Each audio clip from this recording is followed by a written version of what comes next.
Welcome, ladies and gentlemen, to a very special episode of the Two Left Thumbs podcast.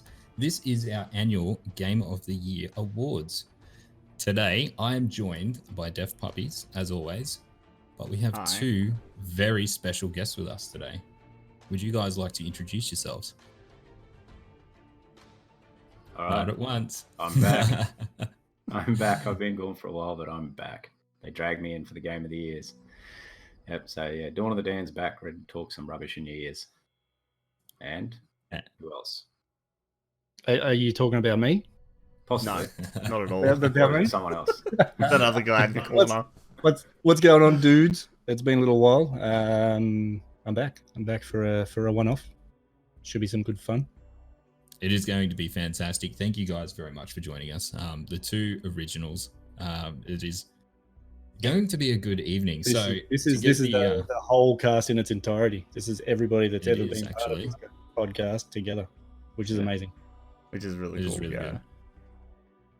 So, to kick off our special episode, I'm going to go through quickly our categories that we've selected. So, during the week, I gave the guys a bit of a comprehensive list of categories that they had to go through, and they are to pick two games from their year gone.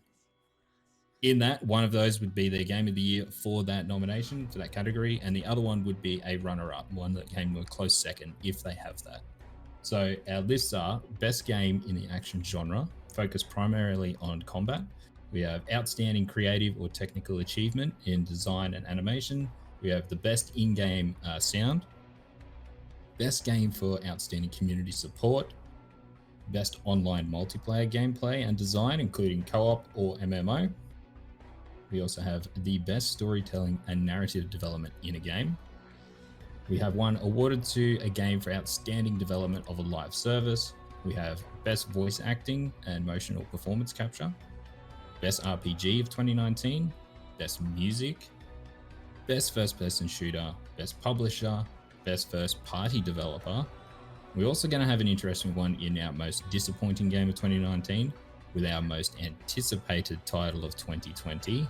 And then to finally cap it off, the game of the year 2019. So obviously there's going to be a few repeats in here. The guys, all of us, will be doing a bit of a detailed explanation on why we chose what we chose. So we should just get into it. Is it worth noting that none of us have seen each other's lists? That is very true. None of us do I have no idea what anybody else has put down. I hardly even knew what I put down, so this will be fun. Right. Well, let's kick this off then. Puppies, since you are going to lead us off on this, can you start off, mate, with the best game in the action genre? What did you pick? So for this category, I went with a game I haven't played, which is going to be unusual for most of what I've got here, but I went with Sekiro.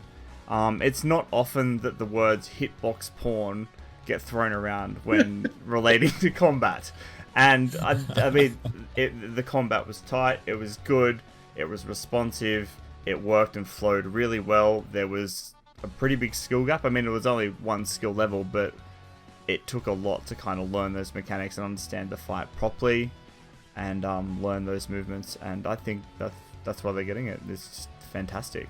You know, it's this really well done, tight combat, which is not something we kind of see very often. Like, we see good combat, but this was exceptional. I 1000% agree. Right? Good pick. It is. Good pick. For my runner up, I went with something a little different. I went with Devil May Cry 5. It's a combo heavy kind of combat, but there's a lot there. There's a lot of different ways you can play. It gives you a lot of freedom to kind of play different styles using a vast amount of different weapons, and it still feels really good. It's fun to do, even though it may burn out your fingers after a few hours of doing it straight. It was just really good combo play, and I really just enjoyed the combat because there was so much variety there. And the music that went with that combat was pretty damn good. It was. And Yeah. It was very good. Everything kind of tied to so well together. Like the combat became its own, not just combat, became its own thing. So it was like this whole. It's like you get into a combat sequence, and then the music's going, and the combat's good, and then you're getting all these voiceovers as well. It is really, really cool. So yeah, that was my runner-up for this one. Yeah, no, it's good. I played the demo for that, and I have to agree, the combat was fun. It was over the top. It's like everything you expect from Devil May Cry. Exactly. You know. So a long running franchise now at the moment. It's been going for quite a while. So it's good to see that they're kind of still sticking to it. They haven't really drastically changed their formula. They've just upgraded it each and every time. So, and it's good to see that it won a few awards as well this year from other places. So It did, good. yeah. It was good. Dan, grace us with your 2 picks, please, mate. Oh well, first one I have to say is Sekiro. Mate, the combat was immersive and faultless. The level design within the game is brilliant.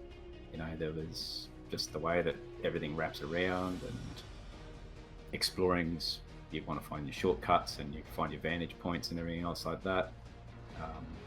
You know, the step that From Software did to move away from their traditional RPG model, like with the Soulsborne formula, they stepped away from that. It was probably a big risk for them to move away from what everybody knows and loves of them, but they did it and they delivered. You know, yeah, as I said, the game was literally faultless. You know, boss fights were fun, you know, frustratingly fun. You have to spend a bit of time, you have to learn. But How long did it take you to do that final boss? Same. How long? What was that? How long did it take you to beat him? Which one's that one? Saint. Eastern Saint, the final boss. About 20, 30 deaths are easy. Easy. Yeah. You just gotta put the controller down, you walk away, go for a little walk, come back. You're wiser. Go tackle a brick wall, just anything to take the fucking pressure off. Yeah, but as I said, yeah, with all the games that From Software make, the fault doesn't lie within the game. The fault lies within you. So you just gotta go, very okay, true. what did I do wrong? What did I do wrong? Did I just push too hard, or did I retreat? Whatever. So yeah, as I said, that's why that one gets the flag from me. And number 2, I throw to Borderlands 3. Ooh. All right, so we had it come back. For me, it missed the top slot. Got the honorable mention. It missed the top slot. It didn't mix the formula up enough for me. Like, they added some good new elements to the gameplay, but it was just an extension of Borderlands 2. They played it uber safe. Yeah. So Super they safe, yeah. possibly taken a couple of risks and moved it, but you know, great game, mate. They took the Borderlands 2 and they've just given it the update that it needed, but it just felt it felt safe. It wasn't just enough risk taken for me. So, all right. Yeah, it's like I think I've said it in the cast before. If Borderlands 3, because it's the first game of this generation to come out, like on the PS4 and Xbox.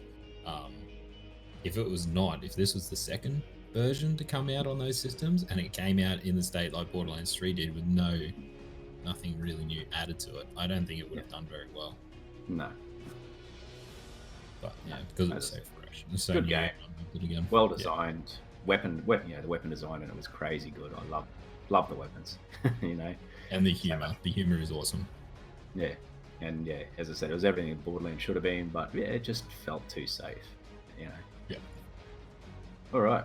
All right, Mr. Static. All right, so what do you got? this is going to set the tone for my list, essentially. Hannah Montana. I'm going top spot, Apex Legends.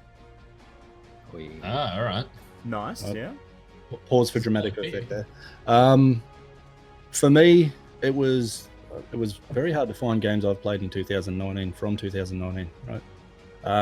But for me, the combat, the gunplay and the combat in that was very much akin to Titanfall 2. Obviously, you know, based off the same sort of world structures, all that sort of deal.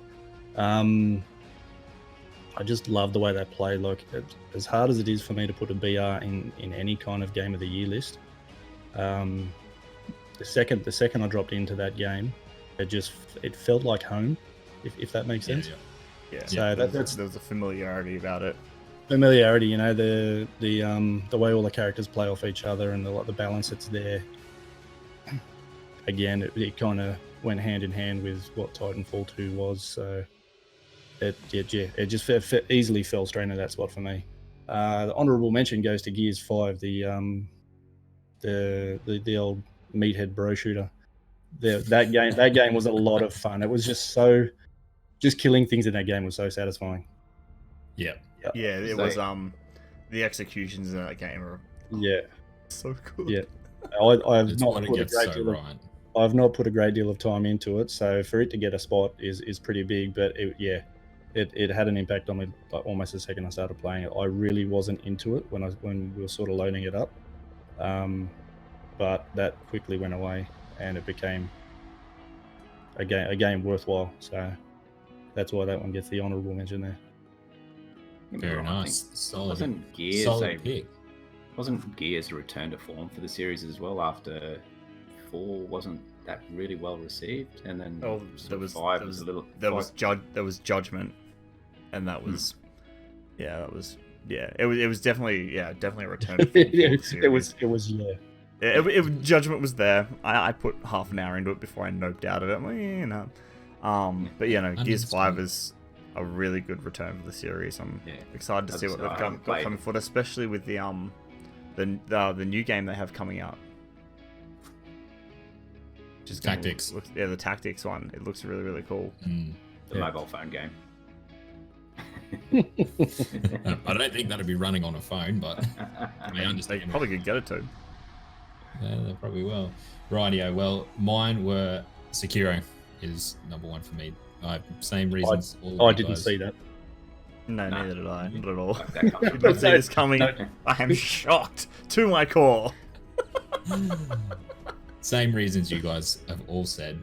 It is just, I don't know, it is super good. It is really fine-tuned. The combat is wicked. The bosses are awesome. Level design, enemy design, the length of it. The length was really good. It wasn't like disgustingly long, but kind of you got to the point where you're thinking you were near the end, and it just went, a little bit further, which I found was really good.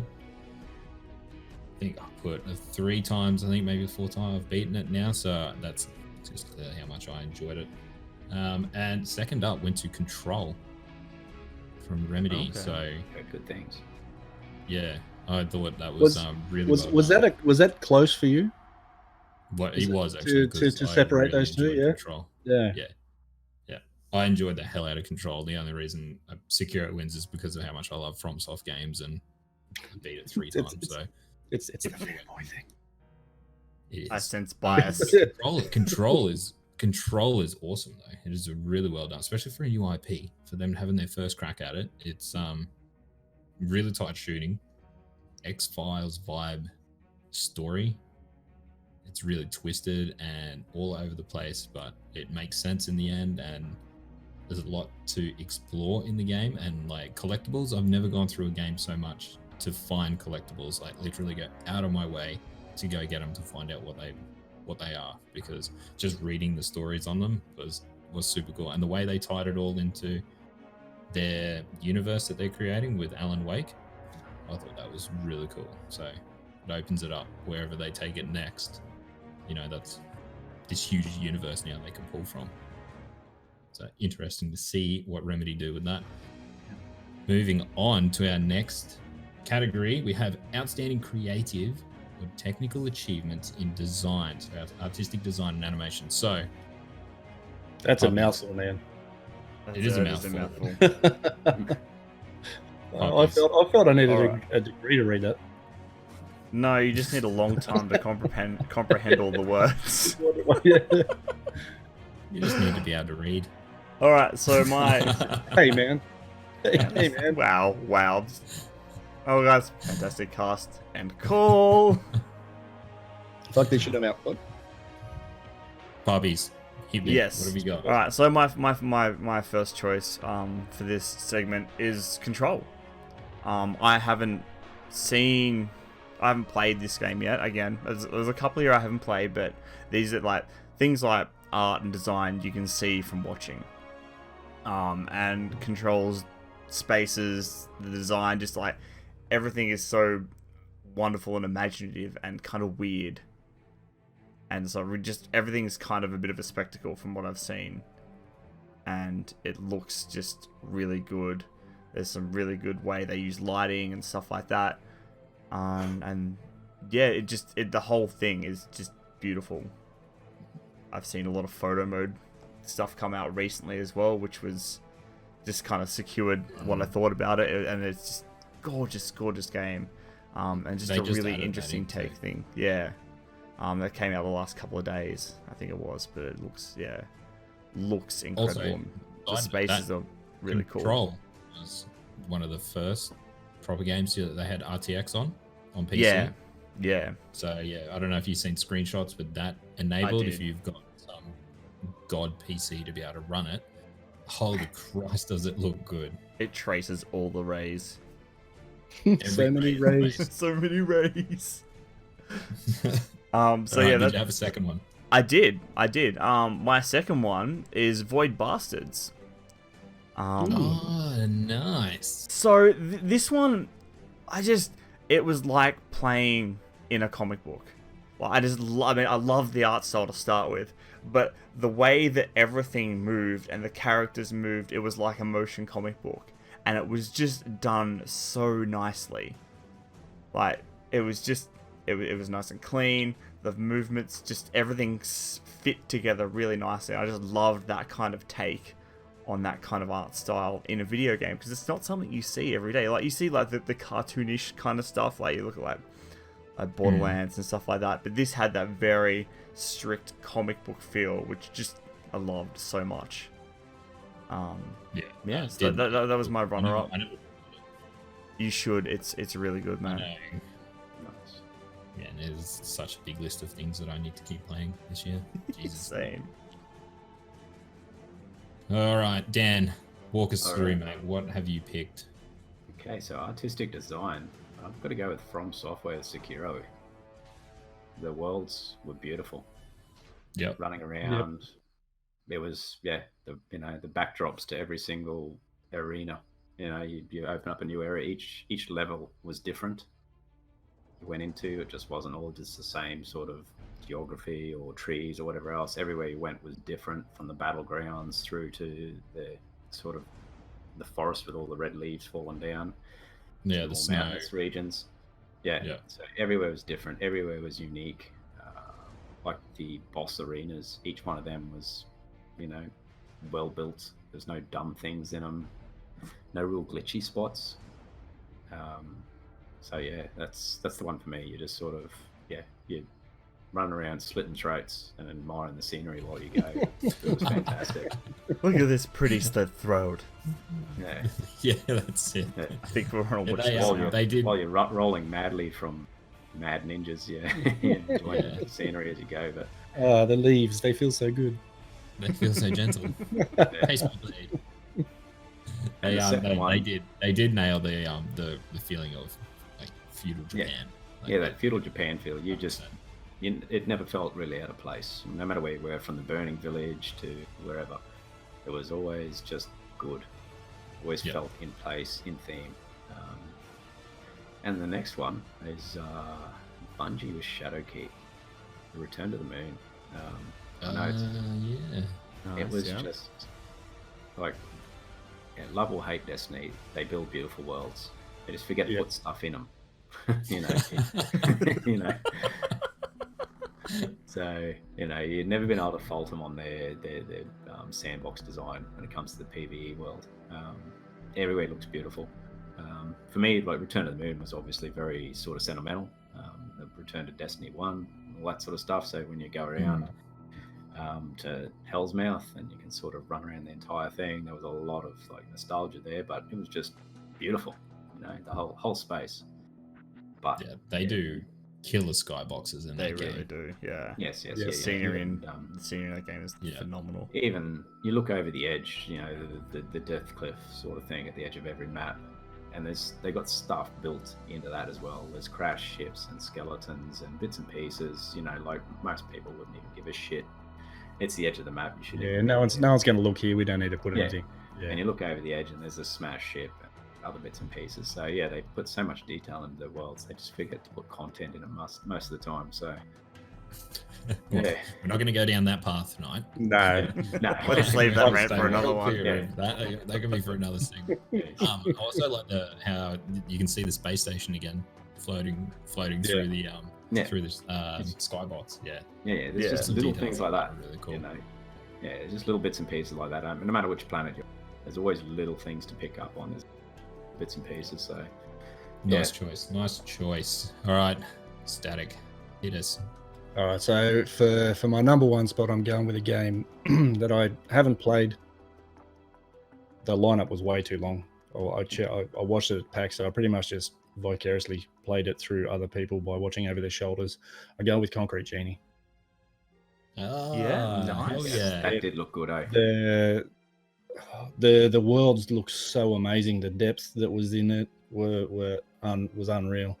The vibrant colors once you start to light that city up, and the way you kind of interact with the buildings once you've kind of, I guess, painted them and started to light them up, and they kind of come alive, and this whole city comes alive, and the just the way the lights and everything just come together with that depth as well it was unreal. Yeah, I I haven't actually I've seen a that lot game on get it. I've quite a seen few trailers, awards already for that. but Yeah. definitely one I'm looking out to try and play at some point. Yeah. 'Cause Yeah.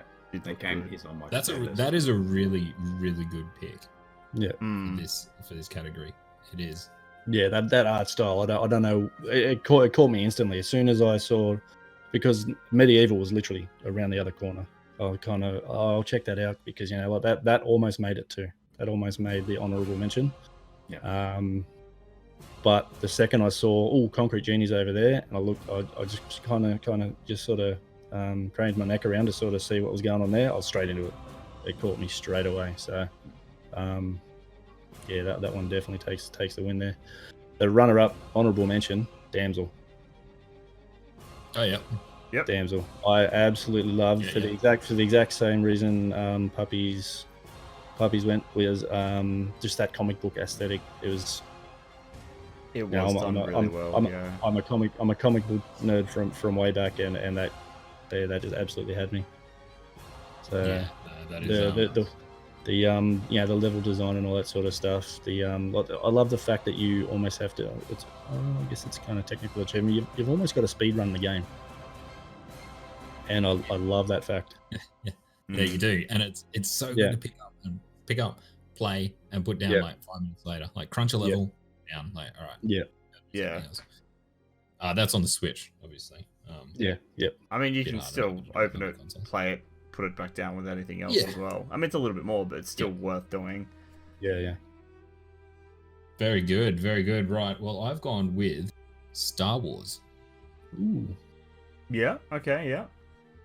I've picked Star Wars just because I think it's one of the stronger points of that game. Like, I'm not going to get into why I'm not a super big fan of Star Wars. But the animations were really good. But the whole design behind it, the whole art style really felt like Star Wars. Like, you could not fault that. Like, playing that game, walking through those areas, you felt like you were in that universe. From how your lightsaber looked and just everything about it just worked so well. The AT looked perfect. The rest of the game, but art style, very good. Very, very good. And I've heard that. And second, what's that, sorry? Oh, I said I've heard that about the that Star Wars game too. Is that it is just total geek fan service for the Star Wars. It really fans. is. Man, Yeah. You ever had a fantasy about wielding a lightsaber? This is the game for Yeah, you. they nailed it. Mhm, 10 out of 10 in absolutely. that department, 100%. And my second one, my runner-up was Control, for the same reasons that we've listed before. The old house was a sick, awesome setting for the game, and the fact that it morphed and changed around you, and going back through different areas would be different again. And yeah, it actually felt alive, that house. So that was really cool part of the game. Moving on, our next category. It should be a good one. I am very interested to see what you guys pick for this. It is best in-game audio and sound design. Puppies, can you lead us away, mate, with what you've picked? My first pick was Jedi Fallen Order. Because holy shit, like the lightsaber sound, just everything, like the background music, the way you moved your lightsaber reacted, like the sound reacted with you, and the blasters sounded basically the same reason you had it down for the previous category, Grey. It audibly put you in that world, and you could hear everything. You could hear the wildlife. I just like sitting there, just getting my lightsaber out, and then popping out the second blade, and just like the sound of it was so satisfying. And yeah, that was my pick for that. I like audio stuff when they aim on getting things right, and that's kind of where I base most of my decisions on this, because my second choice is Call of Duty. Because the gun sounds in that are just phenomenal. Like, they're on point. They sound like they should feel to fire them. Like, they've got that nice weighted beefy sound when it's needed, and it just all kind of just like it clicks, like, you know, like the sound helps you, like, really sells like you're feeling like you're firing the weapon. The sound kind of gives you the feel of exactly. It gives you that it gives you that weight of the weapon to hear that dum dum dum, and it's just I know they went to a lot of effort to make sure they got those sound right, and that's why it's my second, because it was really, really good. Solid pick, man. Yeah, I can understand. Dan. All right. Well, I'm going to be boring as hell on this one, because for me, no game took me to like where Senua's Sacrifice did, for example, where that audio was just on cue. It's going to be a while till we get a game that can do that. Yeah. I'm tipping it's going to be Hellblade 2 that does that. So. Yeah. So like that audio kind of journey. So I don't really have a winner. I've got like, sort of, like the Call of Duties and the Destinies, where the guns have weight and they add that to the game. You've got like Sekiro, where audio cues are just an essential part of what you do. Well designed and well put in the game. But I don't really have a clear-cut winner, just based on that reason, that I was probably looking for that audio journey that Senua's Sacrifice took me on. I think that spoiled everybody that played it. To be honest. Yeah, this one was especially a hard for one this for category. That's when I read it, that's I thought straight away, like, if this was of all time, it'd be Senua's Sacrifice. Yeah, definitely. No game has took me on an audio journey like that game did. I was into Google and everything, like, can I stretch this into 2019 somehow? Yeah. So, No. I played it in 2019. I mean, have you watched the trailer for the second one, Dan? Mate, that's just like a death metal film clip, isn't it? Oh, yeah, it's awesome. Crank it on your headphones, and then that can be your 2019. Yes. Yeah. No, as I said, like, I'm going, this is like some sort of death metal film clip, and it was just fantastic. It gave me goosebumps, man. It did. Yeah, it was. I've watched crazy. it so many times. So, as I said, I'll give honourable mentions to the games I listed above for reasons, but yeah, for me, there was no clear-cut winner. No one sort of broke new ground this year for me. Fair enough. Fair call. But I haven't played. Yeah, I haven't played the Jedi Fallen Order or anything like that either. So yeah, I'll no doubt get excited. All right, on to Static. Yeah, I'm much the same. I haven't played Jedi Fallen Order yet, so this could change once I do, but that'll be next year when I play it, so it doesn't count. Number one, top spot, Dirt Rally 2.0. Oh my god, did they fucking nail the sounds of each and every one of those cars. Do they all sound like fairly different, or? Yeah, they all sound authentic. The sound change if you sort of go, depending on the view you're using in game as well. So you actually, if you're using like an out of car sort of view at the back, you're hearing more of the exhaust than the engine. If you're using like a bonnet view, you're hearing more of the engine than the exhaust. If you're inside, you got like a really good balance between the two, like you would actually be in the car, as well as the other audible sort of noises around you, being wind rushing past and things like that. They absolutely nailed it, and it's right down to like engine types and induction types and all sorts. So it was, that's you get a like bit of detail. You get like an old school sort of rally car, and you can hear the Webers, just like real throaty sound of the Weber carburetors on them and everything. So that hands down won it for me.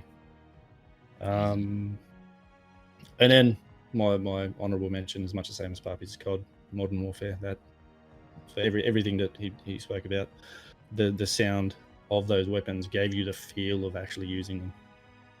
So through the sound you could feel the weight of the weapon. It was, I don't know how they do that. That's crazy. Fucking incredible.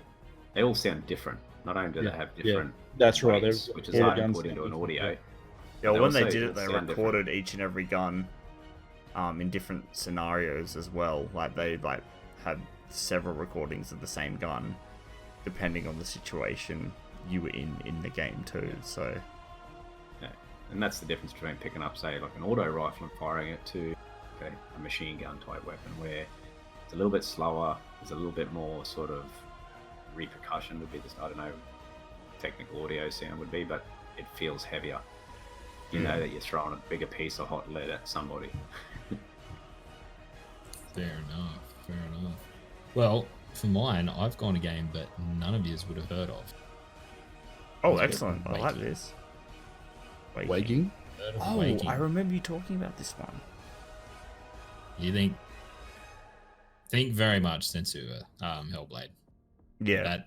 This is very much what that type of game is. It's a very in your head game. Really, the game is about is your character is in a coma. Yeah, I remember that. That's right. Yeah, and you play from the inside your coma, from your subconscious, and it's about you moving through the world. So it's only in its early access, I think, or the demo version that's come out. So it's still not a full release. They're still doing more to it, but just insanely good. Like the game gets you to it asks you to close your eyes, and it will talk to you like exactly like Hellblade, and it is in your head. Like it feels like you are there. I'm not going to spoil anything about it because I think everyone should try and go have a look at this. I think it is free on Steam. There is a demo, so put your headphones on and go have a crack at it. It will ask you some very personal questions. It's not online or anything like that, so go have a look at it. Waking, that is my number one. Very, very, very close behind it is Metro Exodus for me. That game was the sound design in that was absolutely killer, from the guns, the monsters, the mutants and all that, just to the normal people, the environments, just because like the areas you can be creeping through, forest, and then next minute you're going into tunnels and you're going back into the metro, and super cool. Loved it. Putting the headphones on and playing that. Yeah, just a blast. Say that. Yeah, just a blast. And the forest area. Oh man, with the haunted, the horror dogs, the black shadowed beast dogs, and it's all fog and shit, and you're up in like the little Ewok towers trying to get away from them as they try and bite. It's just terrifying, man, when those things chase you and you got your headphones on. You can hear them chasing you, like breathing down your neck. So easy pick for me. Very close, those two. It was a tough decision, but moving on, we're going to have best game for outstanding community support, transparency, and responsiveness. So who has been the best community that you've been a part of this year in games? Puppies. This one I'm giving to Northfell Studios. These guys did Tribes of Midgard, which I've spoken to a few times on the cast. Oh yeah. This is a really small development team. There's only about 12, so they can afford to kind of do this a little better. But I mean, I'm in their Discord and they're updating things every day. They're interacting with the community. They're going to the community for ideas and implementing them. And if they can't, they're explaining why not, and like giving the reasons why things don't work. And they're just, it is totally glass wall. You can see pretty well everything. They're really, yeah, like there's no bullshit PR talk, and they're like just really excited to have this community and work with them to create a better game. Yeah, which awesome. was my pick. What was the name of that? What was the name of them? Sorry. Norsefell Studios. Norsefell. Okay. Yeah, they're a new studio. They've got people that have been in the industry for a while, but they're a brand new studio that are just working on this game at the moment. But yeah. So they get my number 1. My number 2 goes to Rare for Sea of Thieves. Yeah. Can see I mean, that. we haven't like, there hasn't been a lot of major news about Sea of Thieves and Rare lately, but I mean, they're in there with their communities. They're updating things. They're out there playing with them, and they're constantly kind of giving the community the things they need and want, and working towards a common goal of just constantly improving the game. And building that community even more. So that's why they get my number 2. Very good. Very good. Dan. All right. So my number 1 goes to Grinding Gear Games, the makers of Path of Exiles. This is a studio that, once again, they're always connecting with their people. Giving feedback, taking that feedback, because then they use that feedback to design basically the next season's content. Probably cheating a bit, but all the streamers I've jumped in, been a part of what they're doing. They've all been great people. Their communities are great, inclusive. There's not a lot of exclusivism that goes on. They're all happy to share a build or tips or whatever else when it comes to trying to get that 1% out of your character. So they get my community support 1. The back one, it's not so much a honorable mention, but probably a most improved would be Bungie with Destiny. Since their move away from Activision, once they made that announcement and they sort of said, go to hell, Activision, they've really been out and about with their community.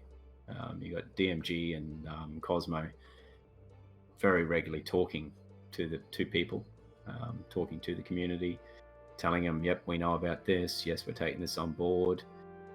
Yep, this will be in a hot fix out in a week. That's something that was always sort of to their detriment, that they never sort of give a timeline for a fix. And if they can't fix it quickly, they'll say, yep, it'll ship with the next major patch, which is usually a new season or whatever else like that. So they're taking people's criticisms, taking that feedback, and then saying, okay, yep, we can turn this around in 2 weeks, 3 weeks, or it's 12 weeks with a new season. So for that, I'll give them the most improved. It is a good pick because they really had to step their game up, especially branching out from Activision, going their own way. And they've got, I mean, Destiny is a very passionate community. It's got, like, I think, didn't it pick up the #1 Reddit? Yep.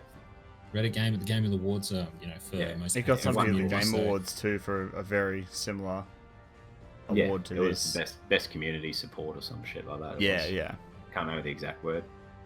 Yeah. So it's good that they're moving up. From 2 years ago, where hearing nothing, you just get some sort of tweet.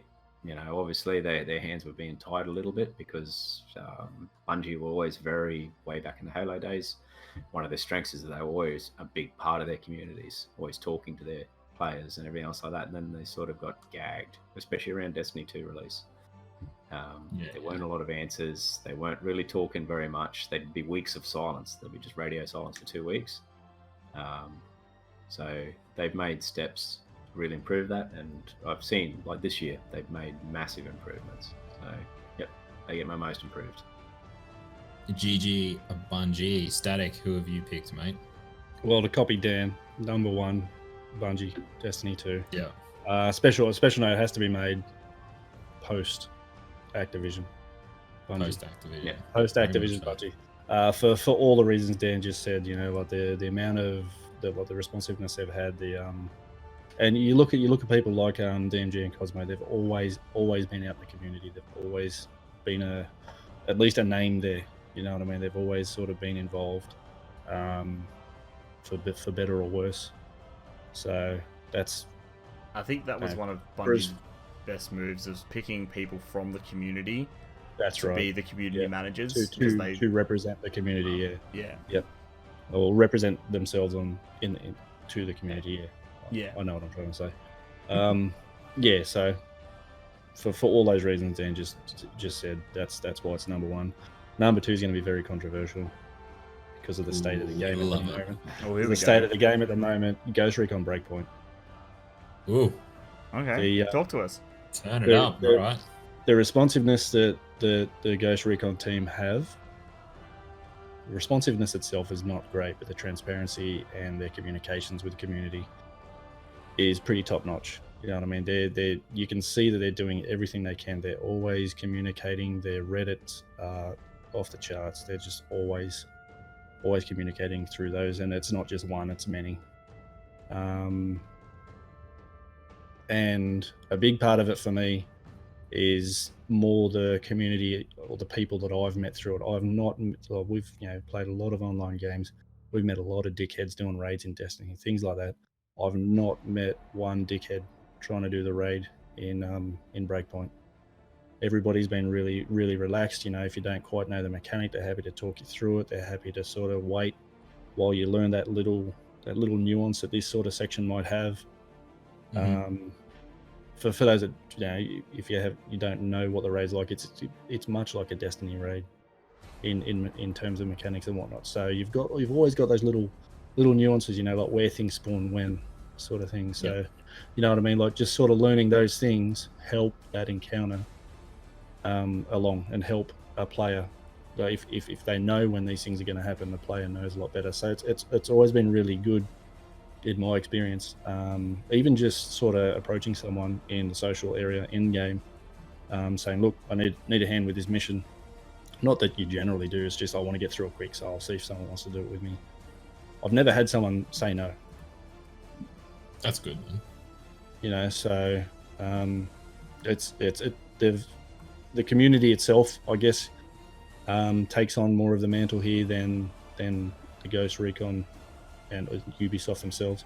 But they're always there. They're letting everybody know what they're fixing. The community is just fucking ringing like you wouldn't believe all over Twitter, but they're always there. They're letting you know. They're letting you know what's going on. So that's good. That's to me that's top notch. They're working. You can see that they're working balls to the wall to try and get this game the way it should be.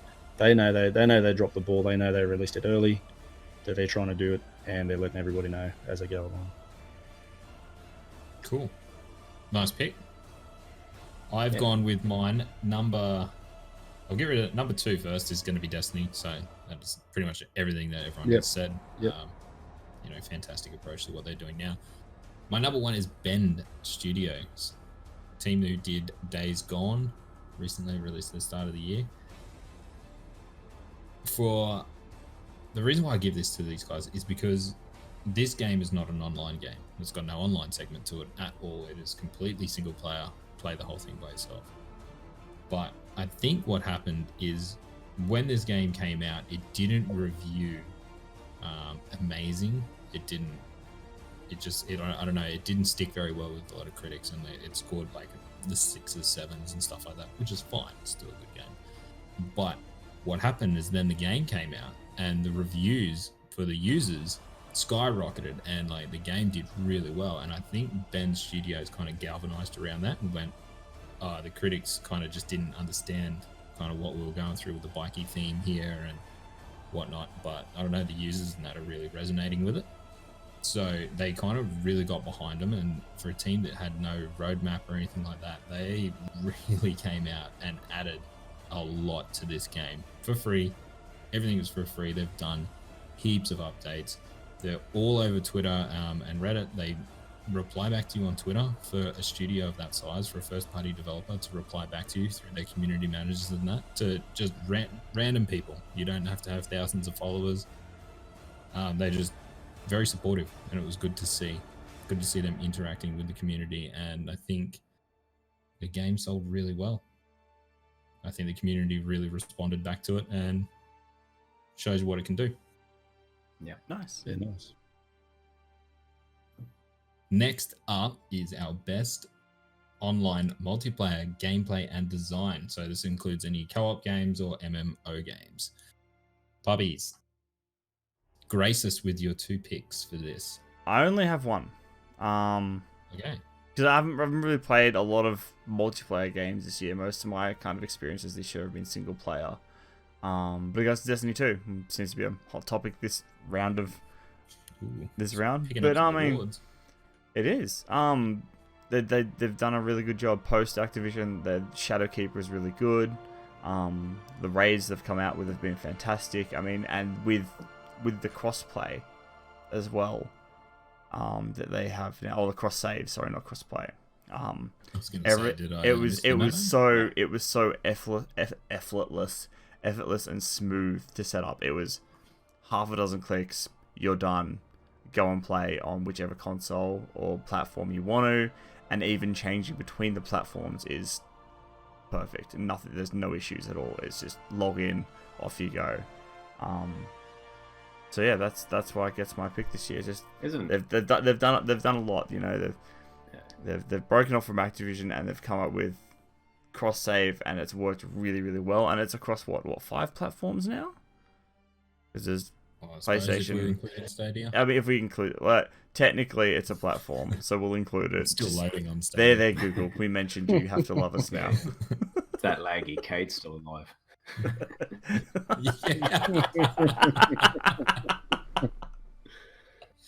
Oh dear. Too soon, man. Come on. But seriously, fucking Destiny 2 raids would have to be some of the best multiplayer content you can get online. Yes, exactly. And they keep making it better too, which is really good. Yeah. And they're always kind of varied in the way they do things. So yeah, that's why it gets my pick. Like I said, I didn't play a lot of multiplayer stuff this year, so that's cool. That's why that's it gets cool. that. So one and done. That is fine. Dan. All right. So anyone who knows me knows my number 1 pick is going to be very not me, but I'm going to say Apex Legends. Whoa. Yeah, as I said, everyone knows I pretty much detest battle royale games just for what they are. I just don't like them. But Respawn brought a lot to the table now that's become mainstream. So being able to ping targets, objects and stuff like that was one. You know, as I said, they did well, and to come out that mechanic has seeped into so many different games. Like I think Fortnite picked it up within a fortnight. Yeah, exactly. It's even in Ghost Recon Breakpoint. Yeah, so being able to ping stuff, just a little thing like that. You know, and as I said, they pretty much come out. There was no hype. There was no nothing. It just sort of, here you go, guys. Here's a game. Go play it. It's not Titanfall 3, and everybody cried, but it was fun to play. I shake my fist. Yes. So yeah, as I said, I'll give them number 1 there. On just for that alone, Respawn did a good job. They did good delivery. There wasn't a huge amount of issues with these games. They hit with a lot of hype and everything else like that, and servers crash, and there's very little tech issues with their launch as well. So that's a very solid point you bring up there, because that Mm. is, especially on a free-to-play game, especially in the heat of battle royales at the moment, and how just everyone just gravitates towards a new one whenever a fucking thing gets released. Yeah, it didn't have many, if any, issues at launch, did it? No, they took it offline a couple of times for patching. Yeah. For server patching, but apart from that, there was no, like, in the age of these online games, we all know that pretty much don't bother about day one because it's just it's a technical shit show. You know, you're sitting there looking at queues and loading screens and, you know, connection errors basically.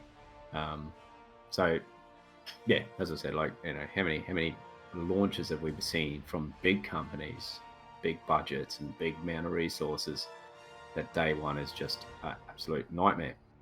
These guys did it maybe because of their low-key approach. They didn't have 10 million people trying to log in all at once. Maybe that was the... But as I said, overall, the first 3 or 4 days, they had very little downtime, which was commendable. Respawn. Very much so. All right, so number 2, I have to go with Destiny 2. Pretty much agree with Pups. As I said, it's Bungie moving from strength to strength. With that, as I said, raids. I'm part of the Dads of Destiny clan of Australia, so we got 300 odd plus members, and so there's a great little community there. So you can jump in with 5 guys, go have a ball. It's fantastic. Yeah. And for a game to give that sort of platform for these other little communities to spring up from and do that, it's all good. Still salty about the PvP being shafted. But have you seen the data mining? Someone's data mined a Trials card. So we might I'll believe it hope. when I see it. When it's Yes, there I and know. I go, Trials is back on, then shine. But hey, if they're bringing Trials back, they got to disable the artifact. I don't give 2 fucks what that has to be disabled for Trials because it is just utterly broken. You can't do that. I like where PvP is at the moment because it's like a WWE wrestling match at the moment. It's over the top. It's just stupid, but it's fun. It's actually fun to go play. And but you go into an elimination game mode where it's a bit more, sweatier. Yeah, some of those things are going to be turned down a little. So yes, I agree there. But apparently, it looks like Trials might be back quicker than we think. If they bring Trials back, they better turn off skill-based matchmaking. Yeah, just get rid of it. Keep it for Trials and because heavy. that's a ranked mode. Oh, heavy's a given. It's got to. If that's got to go, it can't be in Trials. No. It can't be in No. Make the heavy drop your special ammo. Too much Destiny talk. Silence. Hey, everyone's allowed to go into detail, and everyone picked Destiny. Fight me. Everyone has picked it. But Right, it so was, was that it your was second pretty one? much like Trials was the game mode that carried Destiny 1. It was, Yeah. and it made a lot of streamers. Yeah. So as I said, they gotta, they're going to be serious. You're going to be wanting to be an online sort of thing. They got to bring it back. Mm-hmm. Yeah. All right. Statix has given us plenty of cues. His turn. My turn, damn it. No, you kind of took the wind right out of my sails with Apex there. That was No, I didn't see your list, so you can't blame me for cheating. no, not at all. You fucking surprised me with that one. Well done. For all the exact same reasons Dan just said. Again, day one, they literally dropped the game on us. Here you go. It's live now. You've known nothing about it until right now, and it's available now. And there were very little issues with it. Very, very little. Aside from that, it's both of my my choices here are based solely on the times that the time and the fun I've had playing the game with the people that I've been playing it with. So that's this one takes top spot because of that. Just the friends that have jumped in with us just get to laugh, joke around. Like it's not a serious game. It doesn't need to be serious, or it can be if you want it to, but for the most part, joking around, laughing, dying in stupid ways and all that sort of stuff. Like the actual people I've played with have made it more than anything. And the next one again goes to Ghost Recon Breakpoint for much the same thing. The people I've met through that, it in itself has become like a smaller sort of Destiny community where you can meet random people, go and help them out. It's more difficult in this game to meet random people and help them out, but you can do, and generally everyone's willing to help out. So that's where those ones go. Nice. Cool. Sounds good. So one of the other things with Apex, before we move on, was the classes inside that. So not only, like, as I said, a lot of battle royales we've had where it's just you go find something, you go shoot people, whatever else. well, you had specific classes, and the classes, they had to work together. So you couldn't just have 4 of the same character inside the game, because it just doesn't work. The other team's gonna, they're gonna work together, they're gonna kick your ass. So that was another thing that I liked what they added to that game. Yeah. It is more of a hero shooter battle royale, isn't it? Yeah. Yeah. I didn't play a heap of Apex. I played a little same. bit of it. Yeah, I didn't end up sticking with it. But still, you can definitely see the reasons, the points you guys are bringing up, very valid. Mine is Destiny 2. It's easy for everything you guys have said. My second one, though, is Death Stranding. Yeah, all right. It has got cool. Yeah. an insanely different take to an online component, and very, very new. Something I've never played with a game like that, with that online system in place. Very like think, for the people who haven't played it, Dark Souls-esque, how you can leave kind of marks in the other people's worlds, but this is taken to the extreme, and it just plays really well into the game. You just get addicted going back and helping people and building things, and God, I lost so many hours carting metals all over that damn countryside to go build fucking highways. Mm-hmm. You know what I'm talking about, Static? Oh, you know yeah. what I'm talking about. Just an insane amount of time, and all of that was It's a whole other podcast just, discussion. It will be, yeah. But I wouldn't have done that if it wasn't an online thing. No, that's right. Yeah. I wouldn't have bothered, because it's like I've already gone past it. Like, I don't need to come back and make this part even easier. So there, that gets it's very close with Destiny, but yeah, Destiny is number 1. Our next one, now we're starting to get into some of our bigger awards here. So the best storytelling and narrative development in a game. Now this should be a pretty big pick. Puppies. So for my words high, my number 1 pick here is A Plague Tale: Innocence. Oh, yes. The story and the way the characters develop in that is just it is so well done. It is so natural. The pacing is really good. The way the environment helps sell the story as well. It's just like, it couldn't have been done better. I mean, that's all I've got. It was just really, really fucking good. I really enjoyed the story, the character development, everything. It was wholeheartedly agree. Yeah. My second pick is Metro Exodus. Oh yeah, yep. So my reasoning with this one is not so much the kind of as you're moving through the world, you hear some radio chatter. It's fairly standard, but when you're on the train, you can sit down, you can have these conversations with all these people you're traveling with. You get to know them, you get to understand them more. There's points during the game where you can just sit down and play drinking games and sing music with them.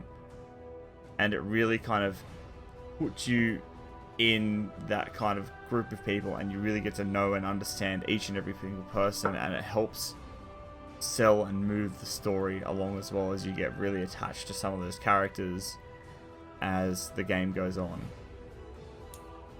Man, how good was on the train segment? What's his name? Igor, I think, playing the guitar. Were you there for that part? Yeah, I was there for that Dude, part. I That sat was there so for the good. whole fucking song and listened to that. It was yeah. so good. I was streaming at the time. I'm like, I stayed for most of it. I'm like, all right, I've got to move on. But it was really, really good. Like, yeah, just all those little interactions just help sell that narrative really well. So that's why I got my number 2. Very well done, Dan. All right, so this is the section when I read it and I realised how shallow my year in gaming's been. Yeah, me too. I've spent way too many hours in persistent world, grindy, shitty RPG games. So for me though, number 1 has to go to Sekiro. It's probably the first From Software game that I've played and understood basically why I was doing what I was doing from the outset.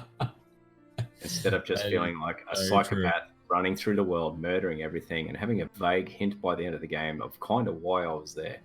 Yeah. Whereas Sekiro, you had a Sounds very like me firm- starting out with Destiny. Yeah. No, they'll never get that. No, so as I said, it was you moved through each section. Cutscene was relevant and told a bit of narrative. There was little bits hidden that expanded the world as you went. But it was the first, generally, as I said, like if you ever played any of the Dark Souls or Bloodborne, you pretty much have no idea what the hell you're freaking doing. Why you need to stop at a campfire and stick your sword in it. Well, you do have you know what you do, but it's all told through in-game items that you pick up, and you've got to read the lore on it. So yes. There's so much lore. You need to really do it yourself. Yeah. Or just watch a good YouTuber as at I the end of the day. You remember the opening video to Bloodborne, where you sort of lie down on the bed, old mate, the top hat, injects you full of shit, you wake up and there's like aliens there going to probe you. Yeah. And you wake up in a deserted house and then generally get killed by the werewolf, you know? You got no idea why you're there. Bare-fisted, mate. Yeah. Now, if you'd sneak, you can do the old butt punch, but yeah. But as I said, you just sort of got no idea. And you wander out into the city and there's just mad shits everywhere. Just So you buy him a drink before you punch him in the butt or what? you can look it up on YouTube. Afterwards, It's I'll great. settle the nerves. Yeah. Look up, is it Bloodborne Pig Butt Punch?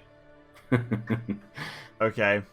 Just opening incognito now. Yeah. That is the worst Google search ever, Dan. Do not do that, people. Please. No, YouTube search, Do not it. Google. YouTube. Don't Google it on YouTube. Yeah, not Google. Dude, I want to go play Bloodborne. Yeah, I know. I'm starting to get I don't. excited. We know you don't, Static. So that's why Sekiro gets that. Runner up. And so this was hard because I play so many persistent world games. I haven't really jumped in all single player titles and stuff this year. But there was a free game back in May. I don't know when the friggin' thing was made, but it was free on PSN. It was called What Remains of Edith Finch. Oh yeah. 2017. Okay, so I'm 2 years. I searched it because it was going to make the list for me as well. Yes. Yeah. So this has to be honorable mention, whatever else. One of the most unique ways I've ever had a story presented to me inside a game. Each chapter was different in the way that the graphics presented themselves and the way that you interacted with the world and the story. That kind of it ended up being a fairly unexpected ending. So as I said, that one got it there for me because everything else is just generic grindy game. Well, I'm glad your game from 2007, Game of the Year of 2019. What not Game Yes. of the Year? Best It's so narrative. good. It's carried over Yeah. 2 years. That's right. It is still in his brain, people. Yep. Static. New I've graces. only got the one that's going to be very obvious from myself. Death Stranding. Hands down. Well, for starters, it's probably the only thing with any kind of actual narrative that I've played this year. From this year. Makes it an easy choice then. Made a very easy choice, but what a choice. Yeah. You know what I mean? Like start to finish, that thing, it's amazing. Yeah, like throughout the game, there's little bits and pieces that just don't make sense. Where why did they do that? Why did they do this? But as a whole, it is unreal. 8 more sleeps. We're not going to talk about it, Dan. Don't worry. We know. All right. We know you're playing. You can wait for the spoiler cast. Yes, there will be a spoiler cast soon. Did you have? You only had the one there, Static? Yeah, just the one. All right. So mine, Like I said, yeah, like Dan said, very shallow this year. it's the only I don't know with the story. I mean, you could try and put Ghost Recon Breakpoint in there, but that was utter dog shit. as far as any kind of narrative went, it was a letdown. Yeah. Are you looking for a journey? Yeah. I mean, it was a journey. Don't get me wrong. it was a fucking ride, man. Yeah. All right. Best storytelling and narrative for myself was obviously Death Stranding, same as you, Static. Just for way too many reasons, the game is just excels in every department of storytelling and narrative. Yeah. Just the way it can pull you through the world, way it's told, the graphics, the facial scans that they did, everything that they did, just nailed it. 10 out of 10 for narrative, and that it is a weird and twisted story that somehow makes sense at the end. Apart from a few things where you got to go looking for it, but it does actually explain at the end. You do have a clear understanding of why there are whales floating in the fucking air and weird things that all the trailers you've seen. It does actually make sense. And second was Days Gone. I wanted to put that down, but I haven't seen enough of it to confidently put it in there. You should pick this game up. I seen it was like $18 the other day. I have a list. I don't know if you've noticed. I've been writing a list as we've been talking. You guys are making me want to play games. Yeah, it's on there. Days Gone is a cracker of a story. It is a bikey story, sort of. It is and it isn't. Like it is that's who they are, but it's not like it's not a typical kind of stereotypical bikey story. It's not about anything bikey related because it's in a zombie apocalypse. Yeah. So no, it's not Sons of Anarchy. But it's more about the Sons of Apocalypse between. It could be Sons of the Apocalypse. That's actually a cool name. That should be the sequel. Lovely. Ben Studios, you can have that for free. You're welcome. Add that for free. Because I think because the game really is about the bond between two best friends, two brothers, pretty much, and the search for one of his missing wife, and it's told really well and paced really well. So it gives you the hard times, and then in the flashbacks, it gives you the good times, and it shows you what they were like while they were bikies in the real world without it being totally destroyed, and just the simple things they got up to. But as it progresses, it adds a bit more into it, and it's like, hang on, who is this girl again? Like, what the fuck is she actually doing? And it all ties in to the main event of what happened. And I won't spoil it, but it's probably got one of the best endings. Secret endings. It's a hidden ending. You've got to do certain things to get it, but when you see it, and man, so good. I like put my controller down and clapped. I was like, that is fucking fantastic, because I did not see, you don't see it coming at all. It's never hinted at unless you're like very perceptive, like unless you've got a really, really good eye, you're not going to see this coming. And what it leads to is just cool as fuck. You got to play this game. If you're not going to play it, go YouTube it and watch someone who's put the cinematic thing together that they do on YouTube. Just go watch that part, because it'll make a cool little hour-long movie or whatnot. Better yet, go play the damn game. So you sat back, put your controller down, and just physically clapped at your screen. Yeah, I was like, because it was so well done. I can only picture Mrs. Gray's reaction as she walks past the door and is looking at you, going, "What the fuck are you doing?" You should see when I got a virtual reality headset on. She just walked past and then like backs up, backwards out. Yeah, he's like, nope. I'll leave you to it. Man, he's got Spice Girls on again. What the heck is going on? Okay. Moving on swiftly, our next one is awarded to the game for outstanding development of a live service. So live service games have become a bit of a thing over the years. Some are good, some are freaking terrible. Puppies, for a live service game, what have you enjoyed this year? I've enjoyed something I haven't played.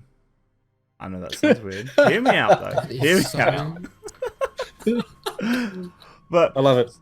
Fortnite. These guys every time, like they've kept this.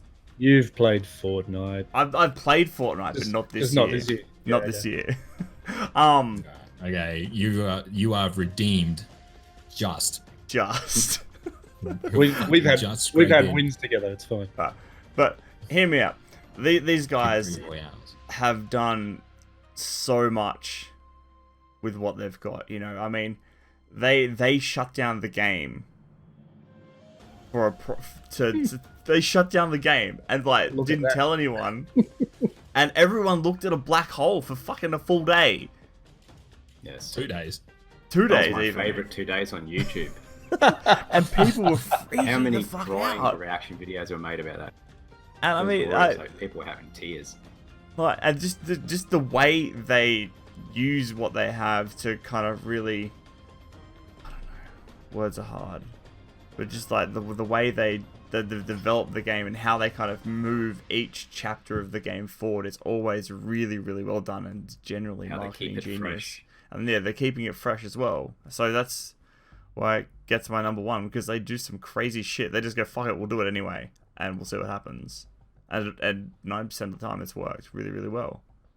So that's why it gets it for me. I think it's 100% success rate. They haven't really stuffed one up. They've all smashed records every time they've gone to do one of these new updates and new season launches and that.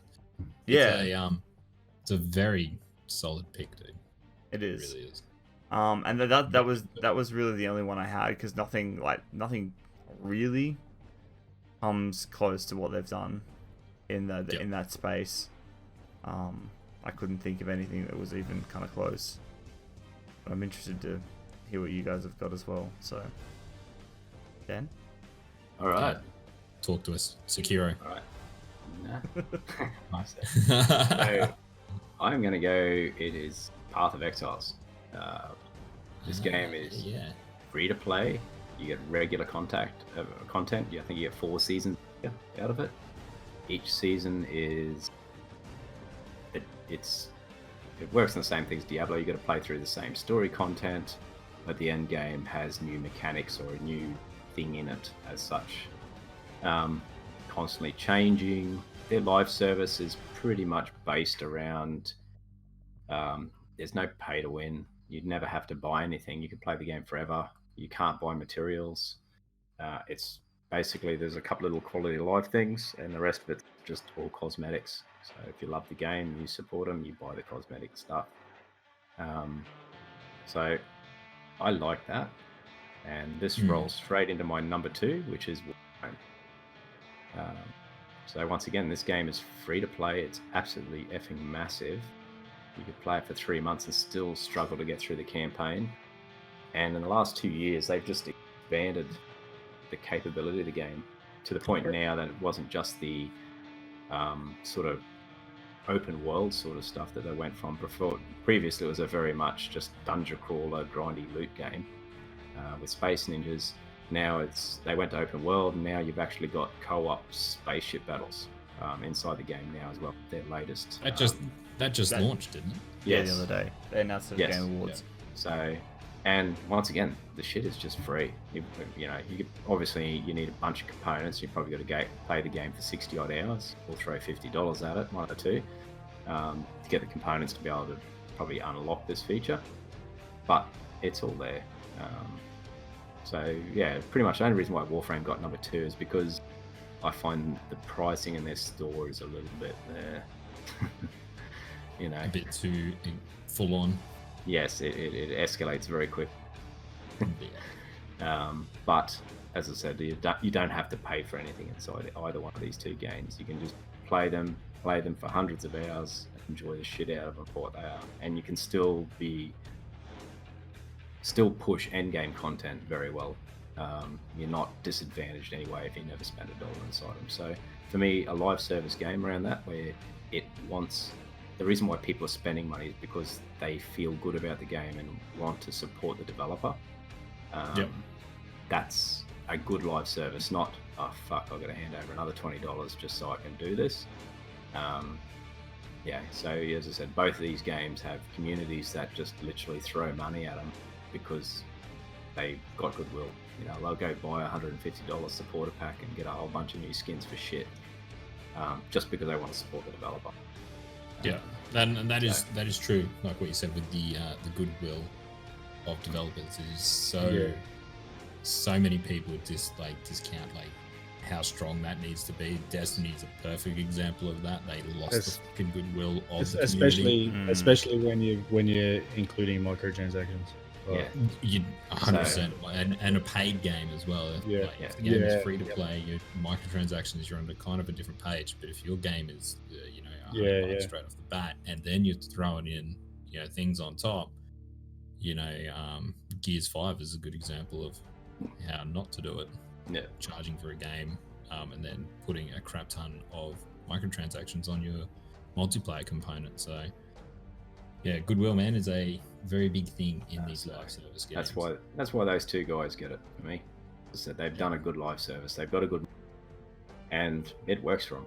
Both games have been around in their form for about 7 odd years each, and this model's working for them. So, that's cool. All Static. All right, Come I've on, got man, what have you got for us? number one. Again, it kind of hurts a little, but Fortnite. Again, puppies, everybody's just pulling the wind out of my sails tonight. Yeah, stop copying. I've actually got nothing written here. I'm just taking down what you guys say. No, hey man, I've got to go last. And I put Fortnite as number one as well. No, look, when it comes down to it, they laid the foundation for how to do a free-to-play game with microtransactions as a live service that has, how many years is it going on for now? And it wasn't even their primary game. Their primary game was a PvE mode. They literally just went out on a whim and went, oh, well, I guess we'll launch a BR because PUBG is doing pretty good, or I don't know their reasoning, but they managed to lay a foundation with that game. And my honorable mention goes to Apex Legends, who kind of picked up on that foundation and added to it. So much so that day one of that game launching, Epic was scrambling to try and add the shit that Apex Legends had in their game into their own game. So, within 2 weeks, they had the ping feature. Yep. Sort of yeah. thing. Like day one, they saw that and went, yeah, you could imagine the fucking discussions. Why the fuck don't we already have this? Yeah, you're all fucking fired. Yep. All 1,000 of us. So I can't really put one above the other there. They both, I guess, even today, they both kind of work off each other. The competition between them is good. I mean, yeah. I know Apex isn't quite as large as Fortnite, but they come up with some good ideas, and normally you see Fortnite steal them fairly quickly. Yeah, they can be above 12 to play Apex. So. Mine is Fortnite for just all the same reasons. Stop copying me, man. Yeah, you're all copying me. Easy mode. There's no game that does what they do in that live service department. That they own that. The fact that the other day they were able to have Jeff Keighley and JJ Abrams in the game live. In the game, yeah, that's their crazy. Avatars are in the game and they're talking like with the mic. They're all mic'd up in the studios wherever they're doing this. With the animations of what they had with the ships flying in and the Millennium Falcon landing and all that is cool as fuck, man. And pick a game. Tell me you can't deny that. You cannot deny that. None of the game's done that. That is groundbreaking. If you fucking hate Fortnite, you hate Epic or whatever, right? You cannot deny that is amazing. I remember talking about Fortnite back when it was in like season 2, and it was like the only thing that's gonna get in the way of Fortnite is Fortnite tripping over and stumbling on itself because they keep adding too much crazy shit, and somehow they're still going and like still successfully pulling it off. They're still adding crazy shit. Yeah. It's crazy. Yeah, but they've got love it or hate it, and I fucking hate it, but they disrupted not only the video game industry, but the whole entertainment industry itself. Yeah, 100%. With this one little free-to-play live service game with, as I said, but prior to Fortnite, there was nothing that drew viewers like that. And, where, as I said, like you had Ninja was doing the intro to the Super Bowl, for God's sakes. Wherever before as a video game player, that's the realm of celebrities. So exactly. You've had this game that's, as I said, it's free, it's cheesy, whatever, and it has disrupted as I said, not just the video game industry where it's bought features in the live service stuff, which you see trickle down through other games. We've got battle passes now being standard throughout so many games, and so many other things are dribbled out of Fortnite into games.